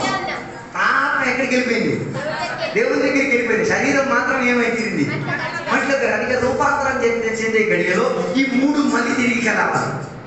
ఏది అందుకే కదా రూపాంతరం చెందే గడియలో శరీరం ఎక్కడెక్కడికి వెళ్ళిందో, ఏ పురుగు తినిందో, ఏ చెట్టు పీచినా వేసిందో, ఏ కందలో నీళ్ళు తిట్టో ఎరిగిందో మొత్తం లిస్ట్ బయటకు వచ్చేది. ఒక శరీరంగా ఎవరితో కలవాలి, ఏ అప్పగింపబడిన ప్రాణాత్మతో తిరిగి కలవాలి. అలాగైతే దేవుని బిడ్డలకి ఏం లేదు, నో మోర్ డెత్, మరణం లేదు. దాన్ని మరణం అన్న పదంగా మనం ఏం చేయాలి, ఉచ్చరించలేము. పార్షలి అలైవ్, సగంగా మనం జీవంతోనే ఉన్నాం. దాని అర్థం మనకి ఏం లేదు, మరణం లేదు. అందుకే మనకి కడపట్టి మరణం లేదు, చివరి మరణం లేదు. ఎందుకు, మనం తొలి మరణించిన వాళ్ళమే, కానీ యేసయ్య మనల్ని ఏం చేశారు, పునర్జీవపరిచారు. కాబట్టి జీవం మనలోకి వచ్చి తీరి నిత్య జీవానికి ఓహరి మనం పొందుకు తీరాం. దాని అర్థం ఆత్మ మనలోకి రావడం వలన నేనైతే ఏమైతే దేవుడిని ఎరగగలిగి తీరాను, యేసయ్యని దేవుడిని అంగీకరించగలిగి తీరాను, యేసయ్య వాక్యానికి నేనేమైతే జన్మ పొందుకు తీరే భావన కలిగి తీరేది. హల్లెలూయా. అందుకే దాన్ని కొత్తగా జన్మించడం అని చెప్పేది, పాత జన్మ కొత్త జన్మ. నేను చెప్పొచ్చిన మాట, ఆత్మకు ఆత్మతో ఉన్న పోటీ ఉంది, శరీరానికి శరీరంతో ఏముంది, పోటీ ఉంది. ఇక ఆదికాండం 2వ అధ్యాయం 23వ వచనం చదివినప్పుడు మనం చూడగలిగిన ఒక మాట, ఆదాములో నుంచి ఏ రీతిగా అవ్వను తీశారో అదే రీతిగా క్రీస్తు యేసులో నుంచి మన లోపలికి ఏమొచ్చింది, కొత్త జీవం వచ్చింది. యోహాను సువార్త పుస్తకం 17వ అధ్యాయం 20 నుంచి 23వ వచనాలు చదివినప్పుడు మనం చూచి తీరొచ్చు. యేసుక్రీస్తు వారి నుంచి మనకేం దొరుకుతుంది? న్యూ లైఫ్, కొత్త జీవం. అందుకే కదా బైబిల్ చెప్పే ఒక మాట, కొరింథీ పత్రిక 2 కొరింథీ 5:17 అనుకుంటా, ఒకడు క్రీస్తు యేసులో ఉంటే ఆయన కొత్త సృష్టి, ఈజ్ ఎ న్యూ క్రియేషన్. పాతది గతించెను, కొత్తది ఏమై తీరింది? తిరిగి స్థాపింపబడి తీరింది. దాని అర్థం యేసయ్య మూలంగా మనం ఏమవుతున్నాం? రిన్యూ అవుతున్నాం. బైబిల్ చెప్తున్న ఒక మాట, సారా తాగి మత్తులైపోవడం కదా, ఆత్మలో ఏమై మత్తులై తీరండి. అందుకే కదా దేవుని కొరకు ఎదురు చూచుకున్నవారు ఎవరిలాగా? పక్షిరాజులాగా వారి యవనాన్ని ఏం చేస్తారు? రిన్యూ, రివైవ్, లేకపోతే ఉజ్జీవపరచడం. దాని అర్థం కొత్త జీవం పొందిన మనం మన జీవితాన్ని మనం ఏం చేయాలి? ఉజ్జీవపరచుకుంటూ రావాలి, ఉజ్జీవం కొరకు ప్రయాసపడి. దాని అర్థం ప్రతిరోజు కొత్త జీవం మనలో వ్యాపారింపబడి తీరాలి. కొత్త ఆత్మ మనకి కావాలి. పాత సరుకుతో జీవించడం కాదు, కొత్తదనంతో రావాలి. కొత్త అభిషేకం నాకు కావాలి, కొత్త కృపావరం నాకు కావాలి. నా లోపల ఒక కొత్తదనం వచ్చి తీరాలని యేసుక్రీస్తు వారిలో మనం ఏం చేయాలి? ఆశ్రయించుకు తీరాలి. అలాగైతే ఆదాముకిను హవ్వకి ఏ రీతి కలిగిన రిలేషన్ ఉందో అదే రీతి కలిగిన రిలేషన్ యేసయ్యకును సంఘానికి ఉండి తీరున్నది. ఇక దేవుని యొక్క వాక్య భాగంలో మనం చూద్దాం. వివాహం అయి తీరిన దంపతులు లేకపోతే భార్య భర్తలకు ఉన్న యోగ్యత ఏంటిదో దేవుని యొక్క వాక్యంలో నుంచి మనం చూద్దాం. సామెతల గ్రంథం 18వ అధ్యాయం 22వ వచనం చెప్తున్న ఒక మాట మీరు చూడండి.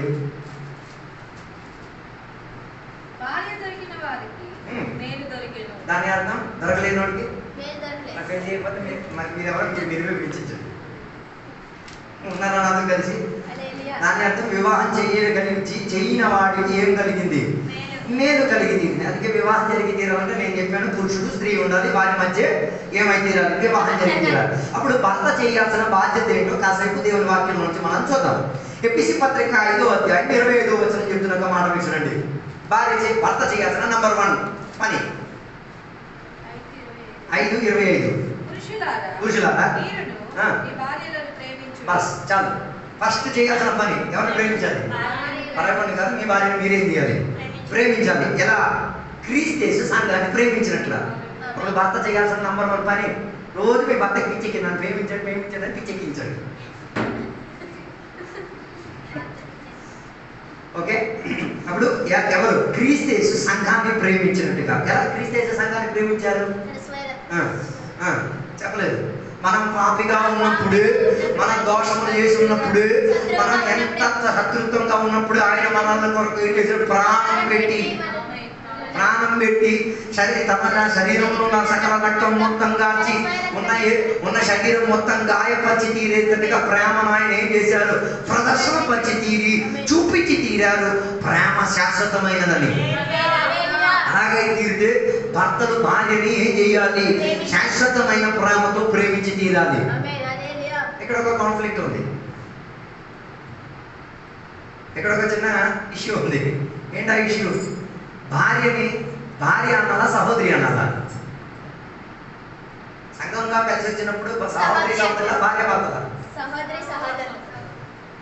అప్పుడు ఇక్కడ ఒక కాన్ఫ్లిక్ట్ ఉంది. వివాహం జరిగిపోయిన తర్వాత మీ భార్యను ప్రస్తావించేటప్పుడు ఈ మాట కూడా పలకాలి. ఏంటిది? భార్య సహోదరి ఏంటి పలకాలి. భర్తకి చెప్పిన భర్త సహోదరుడు.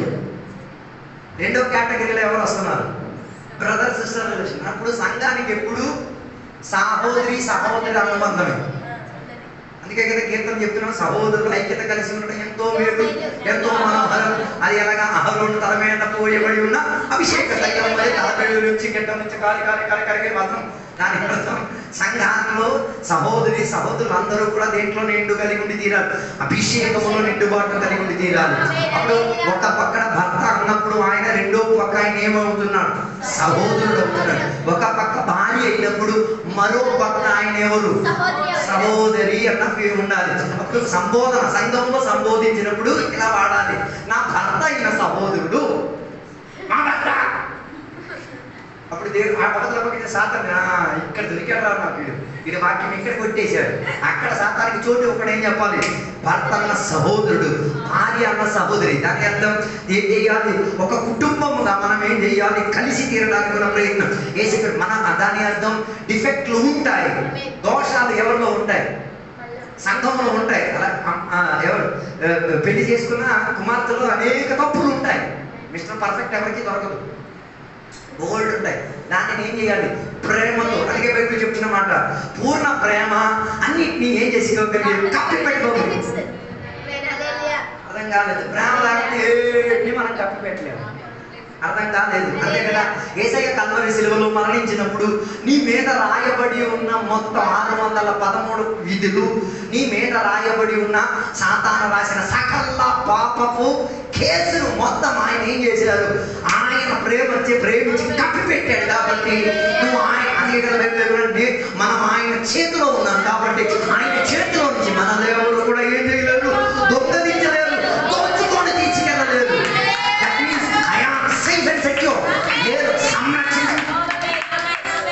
కదా కోడి తన పిల్లలను రెక్కల్లో చేర్చుకునేటట్టుగా దేవుడు మనం ఏం చేసి తీరేది? రెక్కల్లో ఉంచి చేర్చుకు తీరేది. కారణం ఏంటో తెలుసా? మన అతిక్రమములన్నీ ఆయన మరిచి ఆయన శాశ్వతమైన అగాపే ప్రేమతో అది వచ్చేస్తే ఇంకా మనకి ప్రాబ్లం ఉండదు. ఓకే, అప్పుడు నంబర్ 1 ఏం చేయాలి? భర్తలు భార్యలను ప్రేమించి తీరాలి.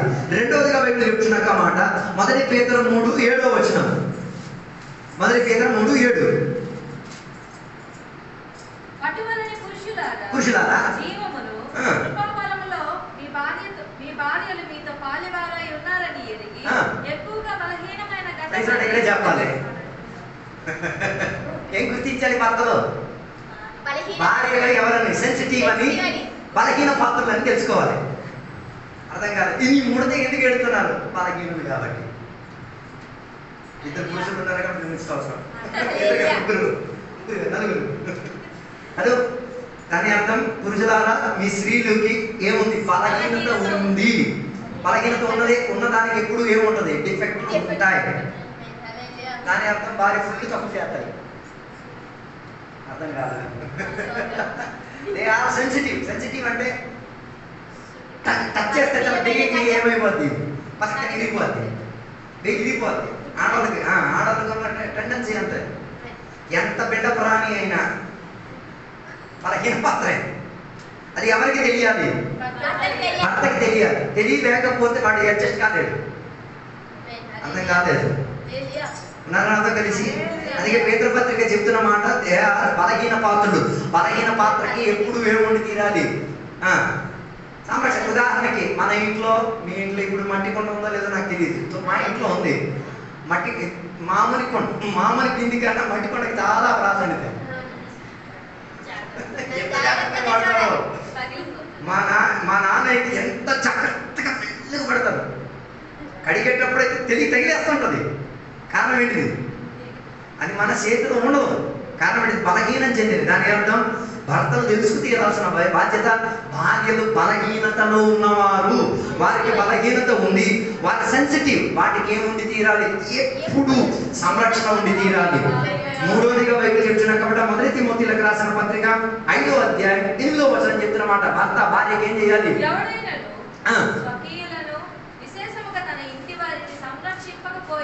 చాలు, ఫ్యామిలీకి ప్రొవైడ్ చేయాలి.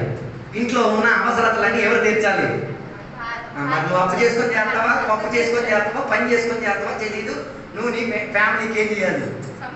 మరి డైలాగులు కొట్టకూడదు. నేనే అందరికి పోషిస్తున్నాను డైలాగ్ చెప్పకూడదు. నీ పని నాతో కలిసి కొన్ని ఇంట్లో ఉన్న గొడవలకే కాకుండా నేనే పని చేస్తున్నాను, మిగతా అందరూ కలిసి ఏం చేస్తాను చెప్పడానికి లేదు. ఫర్ ఎగ్జాంపుల్, భర్తకి పని పాట ఏం లేదు, భార్య ఉద్యోగంకి వెళ్తాం. అప్పుడు అర్థం కాలేదు నా ప్రశ్న. భర్తకి పని పాట ఏం లేదు, ఇంటి దగ్గర కూర్చున్నాడు. భార్య ఉద్యోగం చేస్తుంటే సంపాదిస్తుంది. అప్పుడు అలా చెప్పేసాడని వచ్చేయండి ఏం చేయాలి? భర్త ఏం చేయాలి? ఇంట్లో వంట ఉండాలి. ఇంట్లో వంట చేయాలి, తప్పదు. మరి నువ్వు బిల్డప్ కూడా నాకు 10 కొమ్ములు ఉన్నాయి, నా రాజ్యం అంతా ఇస్తారు, ఏం వర్కౌట్ అవ్వదు. ఇంట్లో ఉండాలా? Provide for your family. నీ భార్య కష్టపడుతున్నది కాబట్టి ఏం చేయాలి? ప్రయాస పడుతున్నప్పుడు నీ చెయ్య కూడా ఏమైంది తీరాలి, సహాయం చేసేటటువంటి తీరాలి. అప్పుడు భార్య అయినప్పుడు నేను సంపాదిస్తున్నాను, నేను రానేని అని కాళ్ళ మీద కాలు వేసుకొని చెప్పకూడదు. భార్య ఏం చేయాలి, సంపాదించిన సంపాదన అలా తీసుకొచ్చి శాతకాన్ని భర్త చేతికి ఇచ్చి, ఏమండి మీరే ఖర్చెట్టండి నాతో కలిసి. ఉద్యోగం వచ్చేస్తే నా రాణి అయిపోద్ది, ఎస్టర్ రాణి అయిపోద్ది, కొమ్ములేసి వచ్చేది. నో, బైబిల్ అలా చెప్పట్లేదు. ఎందుకు? ప్రొవైడ్ చేయాల్సిన బాధ్యత ఎవరిది? భర్త. భర్తకి పని లేకున్నా కాళ్ళు చేతులు పని చేసి ఇంట్లో కాలు కూకున్నా no problem, he should provide for the family. ఇంటిని పోషించుకు తీరాల్సిన బాధ్యత ఏమంటది? నువ్వు కలెక్టర్కి తల్లి కావచ్చు, కలెక్టర్ కావచ్చు, నో ప్రాబ్లం. ఎవరు చేయాలి? నా చెప్ప నా భర్త ఒక దత్తమ్మ పనికిరాదు చెప్పకూడదు. ఆయనకున్న ఆ ప్రొవైడింగ్ కెపాసిటీ ఎవరికి ఇచ్చి తీరాలి? భర్తకి ఇచ్చి తీరాలి. అందుకే చాలా కుటుంబాలు సర్వనాశనంలో దిగిపోయేది. ఉన్నారా? అనన్య సభ్యుల కథ బాగా వింటారు కదా. ఆ కుటుంబం నాశనం అయితే దానికి కారణం ఎవరు చెప్పారు? భర్త తీసుకోవాల్సిన నిర్ణయం డాన్స్ బేబీ డాన్స్ లాగా భార్య తీసుకుంది. కుటుంబం చేతిలో ఏమై తీరింది? కొట్టుకుపోయే పరిస్థితి అయితే తీరింది. దాని అర్థం భర్తను వారి ఫ్యామిలీకి ఏం చేయాలి? ప్రొవైడ్ చేయాలి. ఉన్నారంతా కలిసి. ఎప్పుడు కాదు, కొన్ని సంవత్సరాల క్రితం. ఇప్పుడు కదా పెళ్ళిళ్ళు ఇవన్నీ సెట్టింగ్లు ఏంటిది, పెళ్లి చేసుకునేటప్పుడు మీరు ఏమి ఇస్తారు? కట్నం. కట్నం ఈ సాంప్రదాయం వచ్చింది కదా. తొలి తొలి తొలి తొలి అలాంటి సంప్రదాయం ఉండేది కాదు. ఆడపిల్లలు మగ పిల్లలు పెళ్లి చేసుకునేటప్పుడు ఎలా ఎంచుకునేవారు తెలుసా? ఈ పనికిరామంలో ఏం చేయరు. ఎట్లా వాళ్ళకి ఒక టెస్ట్ పెడతారు, వెళ్ళిరా కొన్ని పుల్లుల్ని వేటాడేసుకుని రా. ఆ వేట తీసుకొచ్చి ఏం చేయాలి? ఆ వేట చేసిన దాని యొక్క పనిలో లేకపోతే దాని శరీరంలో ఏదో ఒక వస్తువు తీసుకొచ్చి ఇస్తేనే అట్లాంటి వాడికే వాళ్ళు ఏం చేసేది. ఎందుకు అలా చేసేది కానీ చరిత్రలో చదివి వచ్చినప్పుడు అలా ఆలోచించిన విధానం ఏంటి తెలుసా? ఇంటికి బాధ్యతలు తీసుకోగలిగినోడే మగాడని అర్థం. దాన్ని ఆల్ఫా మేల్ అంటారు. ఇప్పుడు మరి మన పిల్లలు కూడా ఆల్ఫా మేల్ అయి ఉంటుంది. దాని అర్థం భర్తకున్న పని ఫ్యామిలీని ఏం చేయాలి? పోషించాలి. ఇంట్లో ఉన్న సకల వస్తువుల యొక్క బాధ్యత ఎవరు తీసుకోవాలి? భర్త తీసుకు తీరాలి. అలాగే తీరితే భర్త చేసుకోవాల్సిన బాధ్యత ఫ్యామిలీని పోషించాలి. దానికి భార్య కూడా ఏం చేయాలి? ఎంత ఉద్యోగస్తురాలైనా ఆ పోషించే తత్వానికి ఏం చేయాలి? అందుకే కదా అబ్రహాం ఇంటికి ఎవరు వచ్చారు? దేవదూత వచ్చినప్పుడు ఆ సారా ఎక్కడ అని చెప్పినప్పుడు ఆ సారా ఇదిగో నేను ఇక్కడ ఉన్నానని చెప్పలే. ఉన్నారా? ఇదిగో నేను ఎక్కడ ఉన్నాను చెప్పలే. పిలిచి తీసుకొచ్చాడు. కారణం ఏంటి? ఆ రీతిగా ప్రొవైడ్ చేసుకు తీరాలి. ఆ రీతిగా ఏం చేయాలి? సంరక్షించుకు తీరాలి. 5వదిగా 1 2 3 4 4వదిగా 1 కొరింథీయులకు రాసిన పత్రిక 7:3. 1 కొరింథీ 7:3.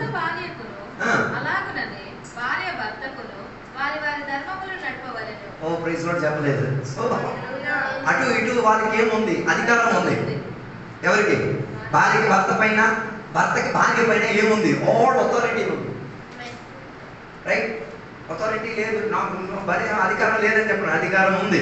నువ్వు భార్య భర్త అయితే భర్తకి భార్య మీద, భార్యకి భర్త మీద ఏముంది? అధికారం ఉంది.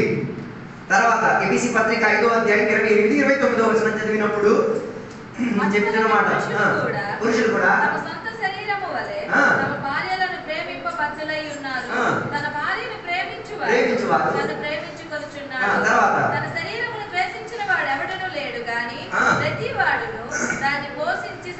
దాని అర్థం భర్త తన కోసం ఎలా కోరుకుంటున్నాడో భార్య కోసం కూడా కొనాలన్నట్టు. అర్థం కాదు. నీ కోసం నువ్వు బైక్ కొంటే నీ ఆవిడ కోసం కూడా నువ్వు కొనాలి. కొనలేకపోతే నువ్వు జీవితంలో సత్వం.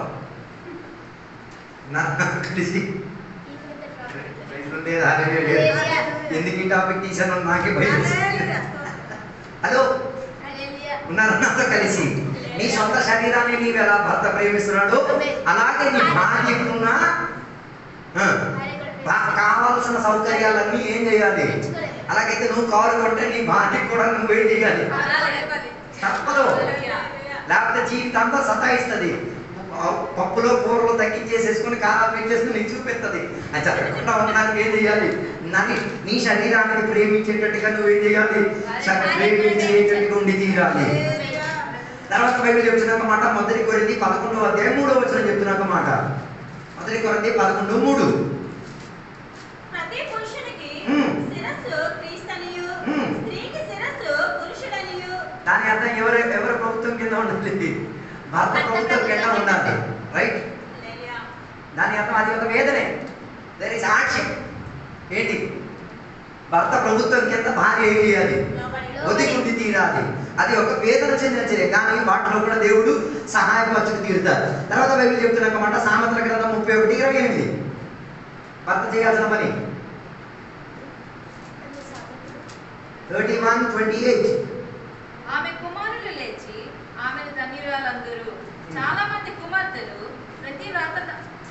పతివ్రత ధర్మమును అనుసరించి ఉన్నారు గాని వారందరిని నీవు మించిన దానవని ఆమె పెరిమిటి ఆమెను పొగుడును. పొగడాలి. భర్తల పని ఎవరిని పొగడాలి? మంచి కూరలు కావాలన్నా, మంచి జీవితం కావాలన్నా ఏం చేయాలి? బయట వాళ్ళని పొగడం కంటే ఎవరు పొగడండి? కావాల్సినవన్నీ ఫ్రీగా మిగించి పెడతారు. నాతో కలిసి తర్వాత అదే సామెతల గ్రంథం 5:18.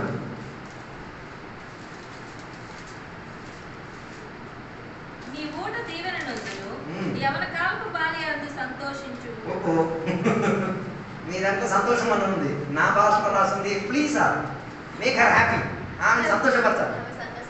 అర్థం కాలేదు. ఎంత సంతోషపరచాలో అంతగా ఏం చేయాలి? కారణం ఏంటిది? అంత ప్రయాసపడుతున్నది. ఆడపిల్లలు సుమారు ఒక స్త్రీ ఒక ఇంట్లో సుమారు 60 నుంచి 80 కిలోమీటర్ల వరకు తిరుగుతుంది ఒక ఇంట్లో. రైట్? మిగతా వాటికి అన్నిటికీ జీతం పుచ్చుకుంటున్నారు. ఇంట్లో పని చేసేదానికి ఏం లేదు, పిల్లలు పెంచుకునేదానికి జీతం అడగట్లేదు. ఆమెకి ఎప్పుడు ఏం లేదు, వాల్యూ లేదు. అందుకే వాళ్ళకి ఏం చేయాలి? సంతోషించాలి. వాళ్ళకి సంతోషం ఇచ్చుకోవాలి. అప్పుడప్పుడు ఏం చేయాలి? బయటికి తీసుకెళ్ళాలి. వాళ్ళకి భోజనం సదుపాయాలన్నీ ఇచ్చిపెట్టి తీరాలి. చివరిగా హోషేయ గ్రంథం 2:14.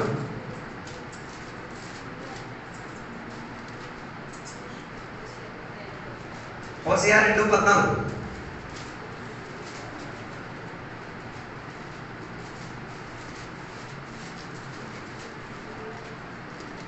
Talk to her.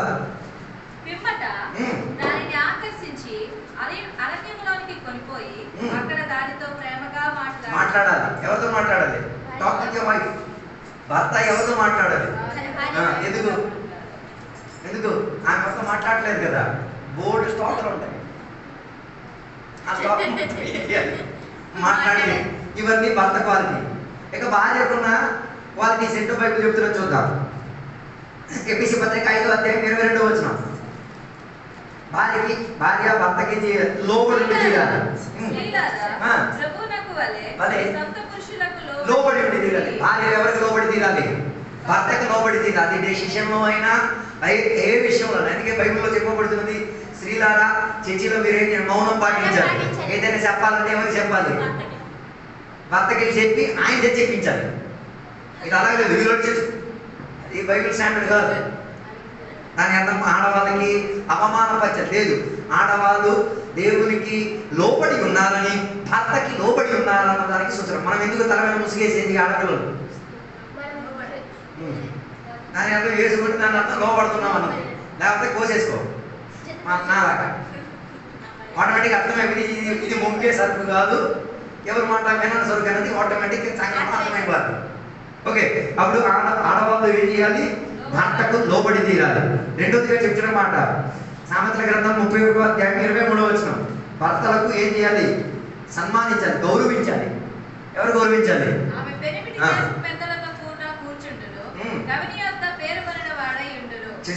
ఏం చేయాలి? ఓనర్ చేయాలి. కానీ ఏం చేయాలి? కనపరచాలి. అందుకే అబ్రహామును సారా ఏమని పిలిచేది? ఎందుకు? ఆ రీతిగా ఆమె ఏం చేసేది? గౌరవం ఇచ్చి తీరేది. బైబిల్ ప్రస్తావన అనుసరించి పురుషుడు లేకపోతే ఇంట్లో ఉన్న మగ దిక్కు ఇంటికి యాజక ధర్మం నెరవేర్చిన వారు ఉన్నారా?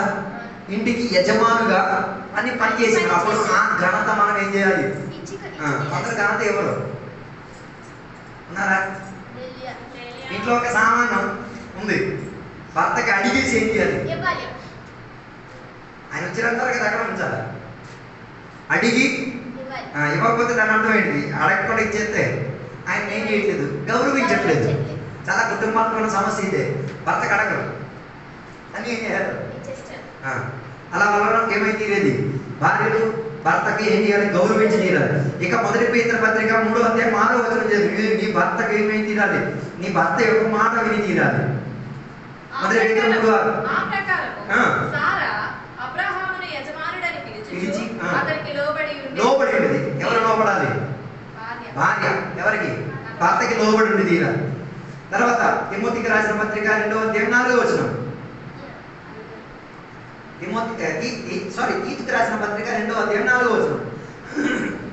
అలాగుననే వృద్ధ స్త్రీలు కొంటె కత్తెలను మిగుల మద్యపాన శక్తులనై ఉండక ప్రవర్తన యందు భయభక్తులు గలవారై ఉండవలననియు దేవుని వాక్యము దూషింపబడకుండునట్లు యవన స్త్రీలు తమ భర్తలకు లోబడి ఉండి తమ భర్తలను శిశువులను ప్రేమించువారు స్వస్థ బుద్ధి గలవారు.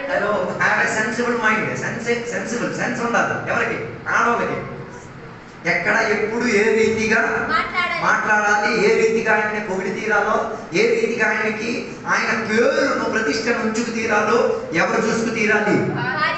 కారణం ఏంటిది? పెళ్లి చేసుకున్న తర్వాత ఎవరి పేరు మీరు తెచ్చుకుంటున్నారు? భర్త పేరే తెచ్చుకుంటున్నారు. అప్పుడు ఆ పేరు మీరేం చేయాలి? నిలబెట్టుకు తీరాలి. అందుకే ఆడపిల్లలకు ఉన్న ప్రత్యేకత. ఆడపిల్లల చేతికి కూరగాయ ఇచ్చామనుకోండి, మంచి కూర తయారు చేసి ఇస్తుంది. మాంసం ఇచ్చారనుకోండి, మంచి బార్బీక్యూ చేసి ఇస్తుంది. ఏది ఇచ్చిన వాళ్ళు దాన్ని ఏం చేస్తారు? దాన్ని డూప్లిఫై చేసేసి లేకపోతే దాన్ని వృద్ధిపరిచేసి తిరిగి ఇచ్చి తీరుతారు. అలాగైతే వారికి ఇంటి పేరును నిలబెట్టుకు తీరడానికి ఏముంది? బాధ్యత ఉంది. ఇక మొదటి పేతురులకు రాసిన పత్రిక 3వ అధ్యాయం 1 నుంచి 6వ వచనం వరకు చదివినప్పుడు చూడగలిగిన ఒక మాట, ఆడవాళ్ళు ఏం చేయాలి? మంచి క్రియలను కుటుంబం పట్ల ఏం చేయాలి? చేసి పెట్టి తీరాలి. Do something good for your family. నీ కుటుంబం పట్ల ఏం చేయాలి? మంచి కార్యాలు చేయాలి. అది కదా సామర్థ్యం కలిగిన భార్య ఎవరికి దొరుకును? ఆమె ఇంటిని చక్కబెట్టుకున్న ఆ అధ్యాయం మీరు ఇంటికి చదవండి, కంఠస్థం చేయండి. ఆమె తన ఇంట్లో ఒక వ్యాపారం స్టార్ట్ చేసి తన భర్తకు ఘనత వచ్చి తీరేందుకు అన్ని పని చేస్తాయి. అప్పుడు ఆడవాళ్ళు ఇంట్లో ఏం చేయాలి? సత్క్రియలను చేసి తీరాలి. సత్క్రియలు చేసే దానిని ఎవరి కొరకు చేస్తున్నా? నా భర్త కోసం కాదు, నేను సేవించిన దేవుని కొరకు చేసి తీరుతున్నానన్న గుర్తింపు కలిగేటట్టుగా చేసి తీరాలి. ఇక ఆదికాండం 2వ అధ్యాయం 18వ వచనం. 2:18. దేవుడైన యెహోవా నరుడు ఒంటరిగా ఉండుట మంచిది కాదు, వానికి సాటి అయిన సహాయమును be a helper to your husband. నీ భర్తకు నువ్వేమై ఉండి తీరాలి? సహాయం. ఫర్ ఎగ్జాంపుల్, నీ భర్త బస్ కండక్టర్ అనుకో, బస్ కడిగే దాంట్లో నీ చెయ్యుతుండాలి. అదే ఒకటే వచ్చింది. అదో నీ భర్త ఒక బస్ కండక్టర్ అనుకో, ఆయన బస్ కొడుకుతున్నాడు, నువ్వు కూడా ఏం చేయాలి? సహాయం చేయాలి. కానీ ఆయన దాని ద్వారానే కుటుంబాన్ని ఏం చేసేది? పోషించేది. అప్పుడు దానికి మనం సహకారం. నీ భర్త ఒక మాస్టర్ అయితే బిడ్డ ప్రాణిలాగా కూకొని ఒక మూల కూకోవడం కాదు. మాస్టర్ గారుగా ఏం చేయాలి? సహాయం చేసి పెట్టి తీరాలి. దాని అర్థం ఏ వృత్తిలో ఉన్నారో, ఏ పనిలో ఉన్న తన ఇష్ట కష్టాలు ఏంటిదో దానిలో మనం ఏమై ఉండి తీరాలి? సహాయకుడిగా ఉండి తీరాలి. అలా లేకపోతే కుటుంబం గందరగోళం అయిపోద్ది. చివరికి మొదటి తిమోతిలో రాసిన పత్రిక 5:10. 5:10. హాస్పిటాలిటీ. నీ ఇంటికి వచ్చిన వాళ్ళకి ఏం చేయాలి? క్రియలు. ఏం క్రియలు? దానికి మంచి ఉదాహరణ కదా ఎవరు? దేవుని యొక్క దాసు ఒక ప్రవక్త ఆ ఊర్లో వచ్చి నడిచేస్తున్నాడు తెలిసి భార్యకి తెలిసింది. తెలిసిన వెంటనే భర్తతో మాట్లాడి ఏం చేసింది? గది కట్టించింది, చేయి పెట్టింది, మంచం పెట్టింది. సేవకుడికి ఎక్కడ ఆ తినడానికి ఉన్న సామగ్రి అన్నింటిని కూడా ఏం చేసింది? భర్త కడిగి అడగకుండా కాదు. లుదియా గురించి బైబిల్ చెప్తుంది. ఆమె కూడా ఏం చేసేది? సత్క్రియలు చేసి పెట్టేది. దాని అర్థం దేవుని యొక్క పిల్లలుగా మనం భారీగా ఉంటే మనం ఏం చేయాలి? హాస్పిటల్. కొన్ని ఇంటికి వెళ్తే ఏం దొరకదు. ఆ ఇంటికాడ నుంచి మన సంఘంలో బోర్డు ఇల్లులు ఉన్నాయి. లెక్కెట్ చెప్పమంటే మొఖాలు దిగిపోతాయి. అదో ఆ ఇంటికి వెళ్తే కిచ్చి మిలిమన్నాయి. బట్ చాలా దీంట్లో బిస్కెట్స్ కూడా కిచ్చి మిలిమన్నాయి. అదో హాస్పిటాలిటీ ఉండాలి. హలో, అర్థం కాలేదు అనుకున్నాను. అబ్రహాం ఇంటికి 3 దేవదూతలు వచ్చినప్పుడు ఆ ఇల్లు ఏ రీతిగా ప్రస్తావించిందో చూడండి. వెంటనే ఏం చేసింది? ఆహార సామగ్రిని ఏం చేసింది? తయారు చేసి ఇచ్చి తీరగలే. వేద విధవరాలైన ఒక ఆమె ప్రవక్తని కలిసేటప్పుడు ప్రవక్త అడిగారు, అమ్మా మంచినీళ్ళు లేనప్పుడు మంచినీళ్ళు లేనప్పుడు సరే తెస్తానని చెప్పి వెళ్తూ ఉన్న సందర్భంలో మంచినీళ్ళు వెనకాల ఇంకోటి కూడా చెప్పారు. ఏంటిది? ఓ అప్పం కూడా లైట్ చేశారు. మంచినీళ్ళు అడిగిన స్టోరీ చెప్తారు కానీ అప్పం అడిగిన స్టోరీ చెప్పారు. హాస్పిటాలిటీ ఉంది ఆ ఇంట్లో. అందరి ఇంటికి వెళ్ళి అడిగితే కిచెన్ ఏమీ లేదా? హాస్పిటాలిటీ ఉండాలి. మన ఇల్లు ఏమో ఇంటి తీరాలి, అందరికి పరిచర్య చేయగలిగే వేదికగా మారి తీరాలి. అర్థం కాలేదు అనుకుంటా. మా అమ్మ ఒక రోజు మా ఇంటి ముందు కాలువ వర్క్ అవుతున్నది. కాలువ వర్క్ అయినప్పుడు మా అమ్మ పాల ప్యాకెట్ తీసుకురామని. నేను ఇదెందుకు పాల ప్యాకెట్ అమ్మంటుంది. నేను తెచ్చేసి చూస్తే టీ చేసేసి బిస్కెట్ చేసేసి ఆ పనులకు ఇచ్చింది. నేను ఒక్క నిమిషం షాక్ అయిపోయాను. నేను తర్వాత మా అమ్మగారికి ఎందుకమ్మా ఇచ్చావు? అరే వాళ్ళు కొనుక్కొని తెచ్చుకోవాలరా, కనీసం పని చేస్తున్నారు కదా, మన ఇంటి నుంచి ఆ సత్క్రియ అనేది దొరుకుతుందని తెలుసుకోవాలి. మా ఇంటి ముందు గడప తుడిచిన ఒక ఆమె ఉంది, రోడ్డు తుడిచే ఆమె. ఆమె ప్రతిరోజు ఏం చేసింది? టీలు ఇచ్చి కావాల్సిన సౌకర్యాలు ఏం చేసింది. మా ఇంటికి అప్పుడప్పుడు కూరగాయలు తీసుకోవడానికి ఒక ముసలమ్మ వస్తుంది. ఆమెని మా జైల్లో కూర్చోబెట్టి భోజనం పెడుతుంది. ఆమె చనిపోయినప్పుడు ఒకరోజు మాకు కలిసి అయ్యా ఇంత మంచి క్రియ చేసిన వాళ్ళు దొరగాలి, ఎవరు తీసుకెళ్ళిపోయారు. దాని అర్థం ఇంట్లో నుంచి ఏం రావాలి? సత్క్రియలు రావాలి. మనం చేయలేకపోతే మన ఇంట్లో వేరే ఎవడో ఒకటి వచ్చి కాపురం చేస్తాడు. ఎవడండి? అందుకే కొన్ని ఇంట్లో బోర్డు రాస్తారు, ఏంటిది? కుక్కలు ఉన్నాయి జాగ్రత్త. మీ ఇంట్లో అలా రాయకూడదు. ఈ ఇంట్లో ఏం దొరకదు జాగ్రత్త. హలో, ఉన్నారా నాతో కలిసి? మన ఇంట్లో నుంచి అందరికి ఏదైనా సౌకర్యాలు దొరికి తీరాలి. అదో నాకు తెలిసిన ఒక సేవకుడు ఉన్నాడు. వాళ్ళు ఏ ఇంట్లో ఉండేవారు తెలుసా? పేట రాసిన ఇంట్లో ఉండేవారు. 4 పిల్లలు. ఇంటికి పాస్టర్ గారు వస్తే పాస్టర్ గారికి భోజనం పెట్టేసి మిగతా పిల్లలకి గంజి నీళ్ళు తాగి ఇచ్చేసారు. మన ఆపోజిట్, పాస్టర్ గారికి గంజి నీళ్ళు ఇచ్చేసి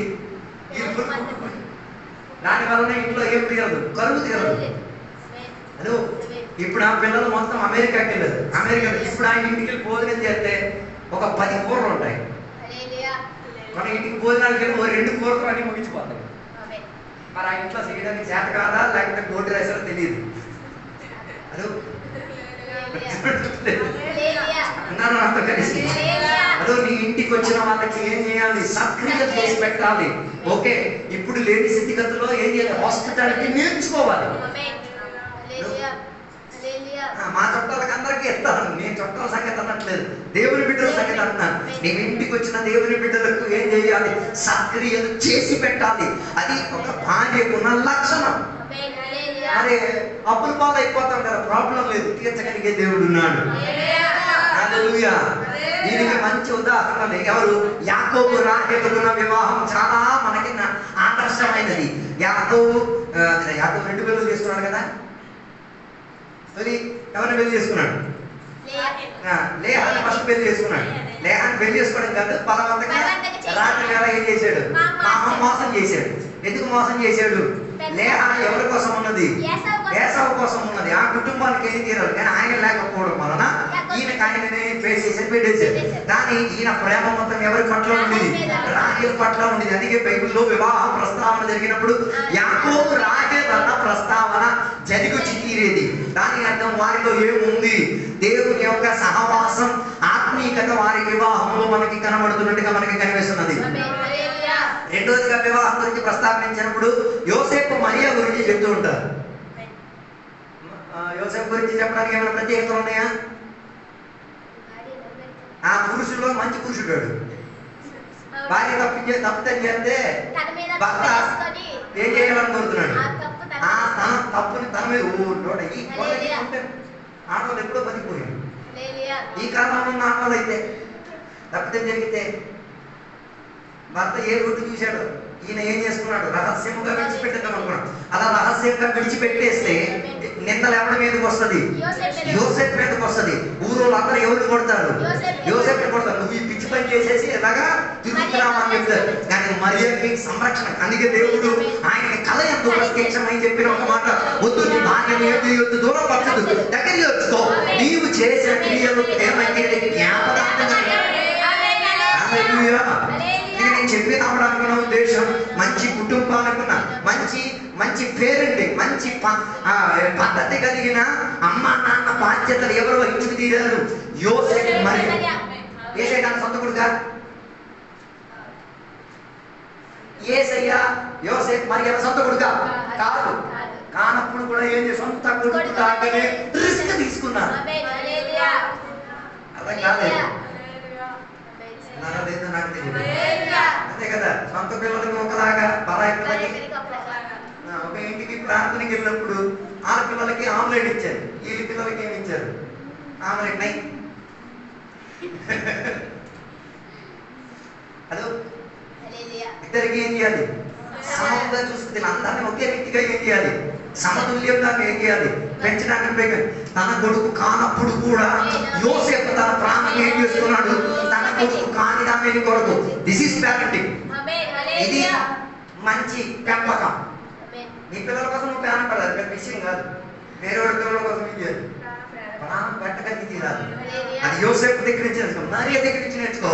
తన ప్రాణానికి హాని జరగకుండా తన కొడుకును కాపాడుకు తీయడానికి ప్రయత్నం. ఇలాగే మనం కూడా చేయాలి. అందుకే మన పిల్లలను ప్రేమించినట్ల సంఘంలో ఉన్న ప్రతి పిల్లలను ఏం చేయాలి? వారిని ప్రేమించాలి, వారికి మంచి రీతిగా నడిపించుకునే బాధ్యత మనం ఏం చేయాలి? పెట్టుకు తీరాలి. అందుకే దానికి మంచి ఉదాహరణ ఎవరు? యోసేపు మరియ. వారి జీవిత కాల తరగతిలో ఏం చేశారు? మంచిగా తన కుటుంబాన్ని. నాన్న త్వరగా చనిపోయాడు. ఎవడు? యోసేపు త్వరగా చనిపోయాడు. చనిపోయాడా వెళ్ళిపోయాడా ఏం తెలియదు, అది మనకి చరిత్రలో తెలియట్లేదు. అలాంటి సందర్భంలో నాన్న చేయాల్సిన అదే పనిని ఎవరు కొనసాగించారు? సొంత కొడుకు కాకపోయినా నాతో కలిసి దేవుడి బిడ్డలు ఇంట్లో జరిగిన గొడవలు చూడాలా? తొలి భార్య చనిపోతే రెండో భార్యని పెళ్లి చేసుకుంటే ఆ పిల్లలతో ఈ పిల్లలకి ఆ పిల్లలకి ఏముండదు, అడ్జస్ట్మెంట్ ఉండదు. గొప్ప ఆపాలను గొప్ప పీజులు ఆపండి, ఆ పద్ధతి ముందు కలవండి. హలో, నాతో కలిసి హలో ఎవరు చెప్తున్నారు? పరిచర్యలోకి వచ్చినప్పుడు ఏం చేయాలి? పరిచర్యల విధానములు అందరినీ ఎక్కే రీతిగా ప్రేమించగలరు. మాస్టర్ గారు చూడండి, సొంత కొడుకుని తిట్టినట్టుగా అందరూ తిరుగుతారు. అదే నేను మొదలుగా నచ్చదు. కారణం ఏంటి? ఒక పక్షం ఎక్కడైనా చూపిస్తున్నారా? అందరినీ తిడతారు, అందరినీ ప్రేమిస్తారు. అదేంటిది? మంచి పెంపకం అంటారు. కొందరు మాత్రం ధనవంతుల ఇంటికి మాత్రం కొంత భాష పెడతారు, పేదల ఇంటికి ఎప్పుడు అందరి ఇంటికి సేవకుడు ఏం చేసేది? ఎవరి ఇంట్లో ప్రార్థన ఉంది, ఎవరు వచ్చినా ఎవరు రాకపోయినా సేవకుడు వెళ్తారు. కారణం ఏంటిది? మంచి పెంపకం. నీకు చెప్పొచ్చే మాట, యోసేపు మరియ లాగా సంఘాన్ని మనం పెంచాలి, కుటుంబాన్ని మనం పెంచాలి. మన పిల్లలైనా మన పిల్లలక నీ పిల్లలను నువ్వు పెంచేస్తున్నా, వేరే వాడి పిల్లలు కూడా నీ ఇంట్లో పెరగాల కాదు. ఆ ఇంట్లో ఆ విషయంలో మా ఇల్లు చాలా అభిమానం చెంది వేరే వాళ్ళ పిల్లలు కూడా వచ్చి ఎన్ని రోజులు కావాలంటే అన్ని రోజులు ఏ లోటు లేకుండా సూపర్గా వాళ్ళు ఏం చేస్తారు? నడిపించగలిగే. దాని అర్థం వివాహం చేసేది మంచి పేరెంటింగ్ చూపించగలిగేది. రెండవదిగా దేవుని యొక్క వాక్యం అఖిల్లా ప్లస్కిల్లా వారిని కూడా ఆదర్శం కలిగిన దంపతులు అని చెప్పవచ్చు. సంఘానికి చాలా పనికి వచ్చిన వాళ్ళు. అలాంటి దంపతులు అంటే సంఘాలు ఎప్పుడో బాగుపడుతుంది. అర్థం కాలేదు. అఖిల్లా ప్లస్కిల్లా ఈ గురించి కూడా బైబిల్ బాగా ప్రస్తావిస్తున్నది. అఖిల్లా ప్లస్కిల్లా గురించి బైబిల్ చెప్పే మాట ఏంటో తెలుసా? ఎవరి కోసం? ప్రాణం ఇచ్చుకున్నాడు. పౌరుల కోసం ప్రాణం ఇచ్చుకున్నాడు. పౌరులకి పక్కకు పెట్టేసి మా ప్రాణాలు పెట్టి పాస్టర్ గారు చెప్పేయండి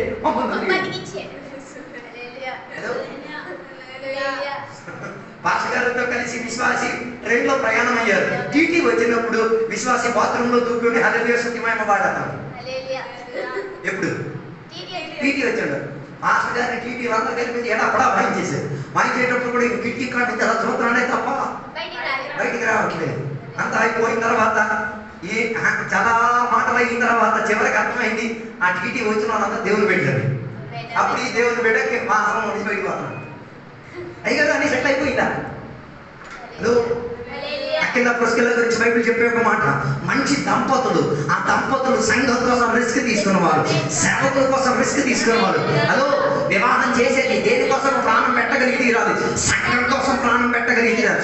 సేవకుల కోసం ప్రాణం పెట్టగలిగి తీరాలి. తోటి విశ్వాసుల కొరకు అలాంటి జంట తీరితేనే గుర్తింపు రాగలిగి వివాహించగలిగే జంటగా మారగలిగింది. అందుకే నా మాటలు నేను ముగించాలనుకోవచ్చున్నాను. ఈ పగటి వేళ వివాహం గురించి చెప్పేటప్పుడు నీ కుటుంబం కూడా ఇలాంటి ఒక జంటగా మారితీరు. అందుకే వివాహకాల తరగతిలో అఖిల్లా ప్రస్కిల్లా అని గుర్తించుకుని హైలైట్ చేసేది వారిలో ఏముంది, స్వభావ గుణాతిశయం ఉంది. కొన్ని జంటల సంఘానికి పనికిరాదు, ఎప్పటికీ పనికిరాదు. ఆ జంట అని చెప్పుకోవడానికి కూడా పనికిరాదు. హలో హలో నాతో కలిసి పనికొచ్చే జంటగా మారి తీరాలి. ఆదాము మూలంగా ప్రతి జంట పాపిగా మారి తీరినప్పుడు యేసయ్యతో సంఘముతో అనుబంధం కలగడం వలన ఆ జంటలో ఏమై తీరింది, సాక్షుల సమూహం తయారై తీరగలిగింది. ఈ పగటి వేళ ఈ రాత్రి వేళ దేవునికి బిడ్డలారా మంచి జంట అయి తీరడానికి, మంచి భర్త అయి తీరడానికి, మంచి భార్య అయి తీరడానికి, మంచి వివాహముగా మారి తీరడానికి, మంచి కుటుంబముగా మారి తీరడానికి ఈ రాత్రి వేళ నిబంధన నువ్వు తీసేసుకో. అలాగై తీరితే నీ వివాహము పరలోకంలో జరగక మునిపే లోక కళ్యాణం జరిగేటప్పుడు నిన్ను దేవుడు గుర్తించి తీరి నీ కొరకు ప్రాణత్యాగం చేసిన ఇలాంటి సద్భక్తులు ఉన్నారన్నది గుర్తించుకు పగటి రాత్రి కదా దేవుని యొక్క సన్నిధిలో సమర్పించుకుందాం. దేవుని యొక్క సన్నిధిలో మనం ప్రార్థన చేసుకుందాం. పరిశుద్ధ మహోన్నతుల దేవానికి వందనాలు తెలియవస్తున్నాం. ఈ రాత్రి వేళ నీ వాక్య లేఖనాల్లో నుంచి వివాహం గురించి, కుటుంబం గురించి, దేవా భర్త గురించి, భార్య గురించి, దేవ కుటుంబంలో కనిపించిన దీవెనల గురించి ఈ రాత్రి వేళ నేర్చుకు తీరడానికి మాకు కనిపించిన భాగ్యోదయం బట్టి దేవానికి స్తోత్రం. ఈ రాత్రి వేళ మేము గుర్తించి తీరుతున్నాం వివాహం ఎంత ఘనత చెందినది. దేవ మేము పాపులుగా, అతిక్రమం చేసిన వారిగా, దుష్టారులుగా, అన్యాయస్తులుగా తిరిగినప్పుడు మా కొరకు నువ్వు ప్రాణం పెట్టావు, మా కొరకు నువ్వు జీవితాన్ని ఇచ్చి తీరా, మా కొరకు నీ సర్వస్వాన్ని ఇచ్చి తీరావు. బదులుగా మేము నిన్ను ప్రేమించి తీరేంతటిగా, నీ వాక్యానికి లోబడి తీరేంతటిగా, మంచి కుటుంబాన్ని తయారు చేసి తీరేంతటిగా, మంచి ఆత్మీయతను తయారు చేసి మంచి దంపతులుగా మారి తీరేంతటిగా, మంచి కుటుంబముగా ఎన్నిక పొంది తీరేంతటిగా, మంచి పెంపకం అన్న రీతిగా ఎన్నిక పొంది తీరేంతటిగా ఈ పగటి వేళ ఒప్పుకుంటున్నామయ్యా. మా కుటుంబం బద్దలైన రీతిగా ఉన్నది, మా దాంపత్య జీవితం బద్దలైన స్థితిగతులు ఉన్నది. ఈ పగటి వేళ దాంపత్య జీవితాన్ని చేతికి మేము అప్పగించున్నాం. వాటిలో కట్టుబాటు జరిగి తీరును గాక, నీ వాక్యం రిలీజ్ అయి తీరును గాక, నీ నామం అక్కడ కనపరచబడి తీరును గాక. ఈ రాత్రి వేళ చెప్పబడిన వాక్యం మా అందరి జీవితంలో ప్రాణాత్మలకు జీవం కనిపించి తీరేందుకు, శరీరానికి దేవా పునర్జీవం కలిగి తీరేందుకు దేవా సహాయం దయచేయండి. దీవెనలతో నింపినందుకు దేవానికి స్తోత్రం, సహాయపరిచినందుకు దేవానికి స్తోత్రం. యేసు నామములో అడిగి వేడుకున్న పరమ తండ్రి, తండ్రి యొక్క కుమారుగా పరిశుద్ధాత్మక సహవాసం ఇప్పుడు వెళ్ళప్పుడు ఇక్కడికి వచ్చిన సద్భక్తులతో దేవాన్ని రెండో రాకడ వరకు తోడైందును గాక. యేసు రక్తమే జయం, యేసు వాక్యమే జయం, యేసు నామమే సంపూర్ణ విజయం కలుగును గాక. గట్టి శబ్దంతో మూడు సార్లు చెప్తామా? హల్లెలూయా, హల్లెలూయా, హల్లెలూయా. దేవుడు మనలందరం కూడా దీవించాలి. దేవునికి స్తోత్రం చెప్తాం. దేవుడు మనలందరం కూడా మంచి కుటుంబంలో మార్చాలని స్తోత్రం చెప్తాం. దేవుడు మనలందరం కూడా మంచి జంటలుగా మార్చాలని స్తోత్రం చెప్తాం. దేవుడు మన కుటుంబాల్లో దేవుని కుమ్మరించినందుకు దేవుడు స్తోత్రం చెప్తాం. మారానాథ యేసయ్య త్వరగా రమ్ము. ఆమేన్. అందరికీ వందనాలు.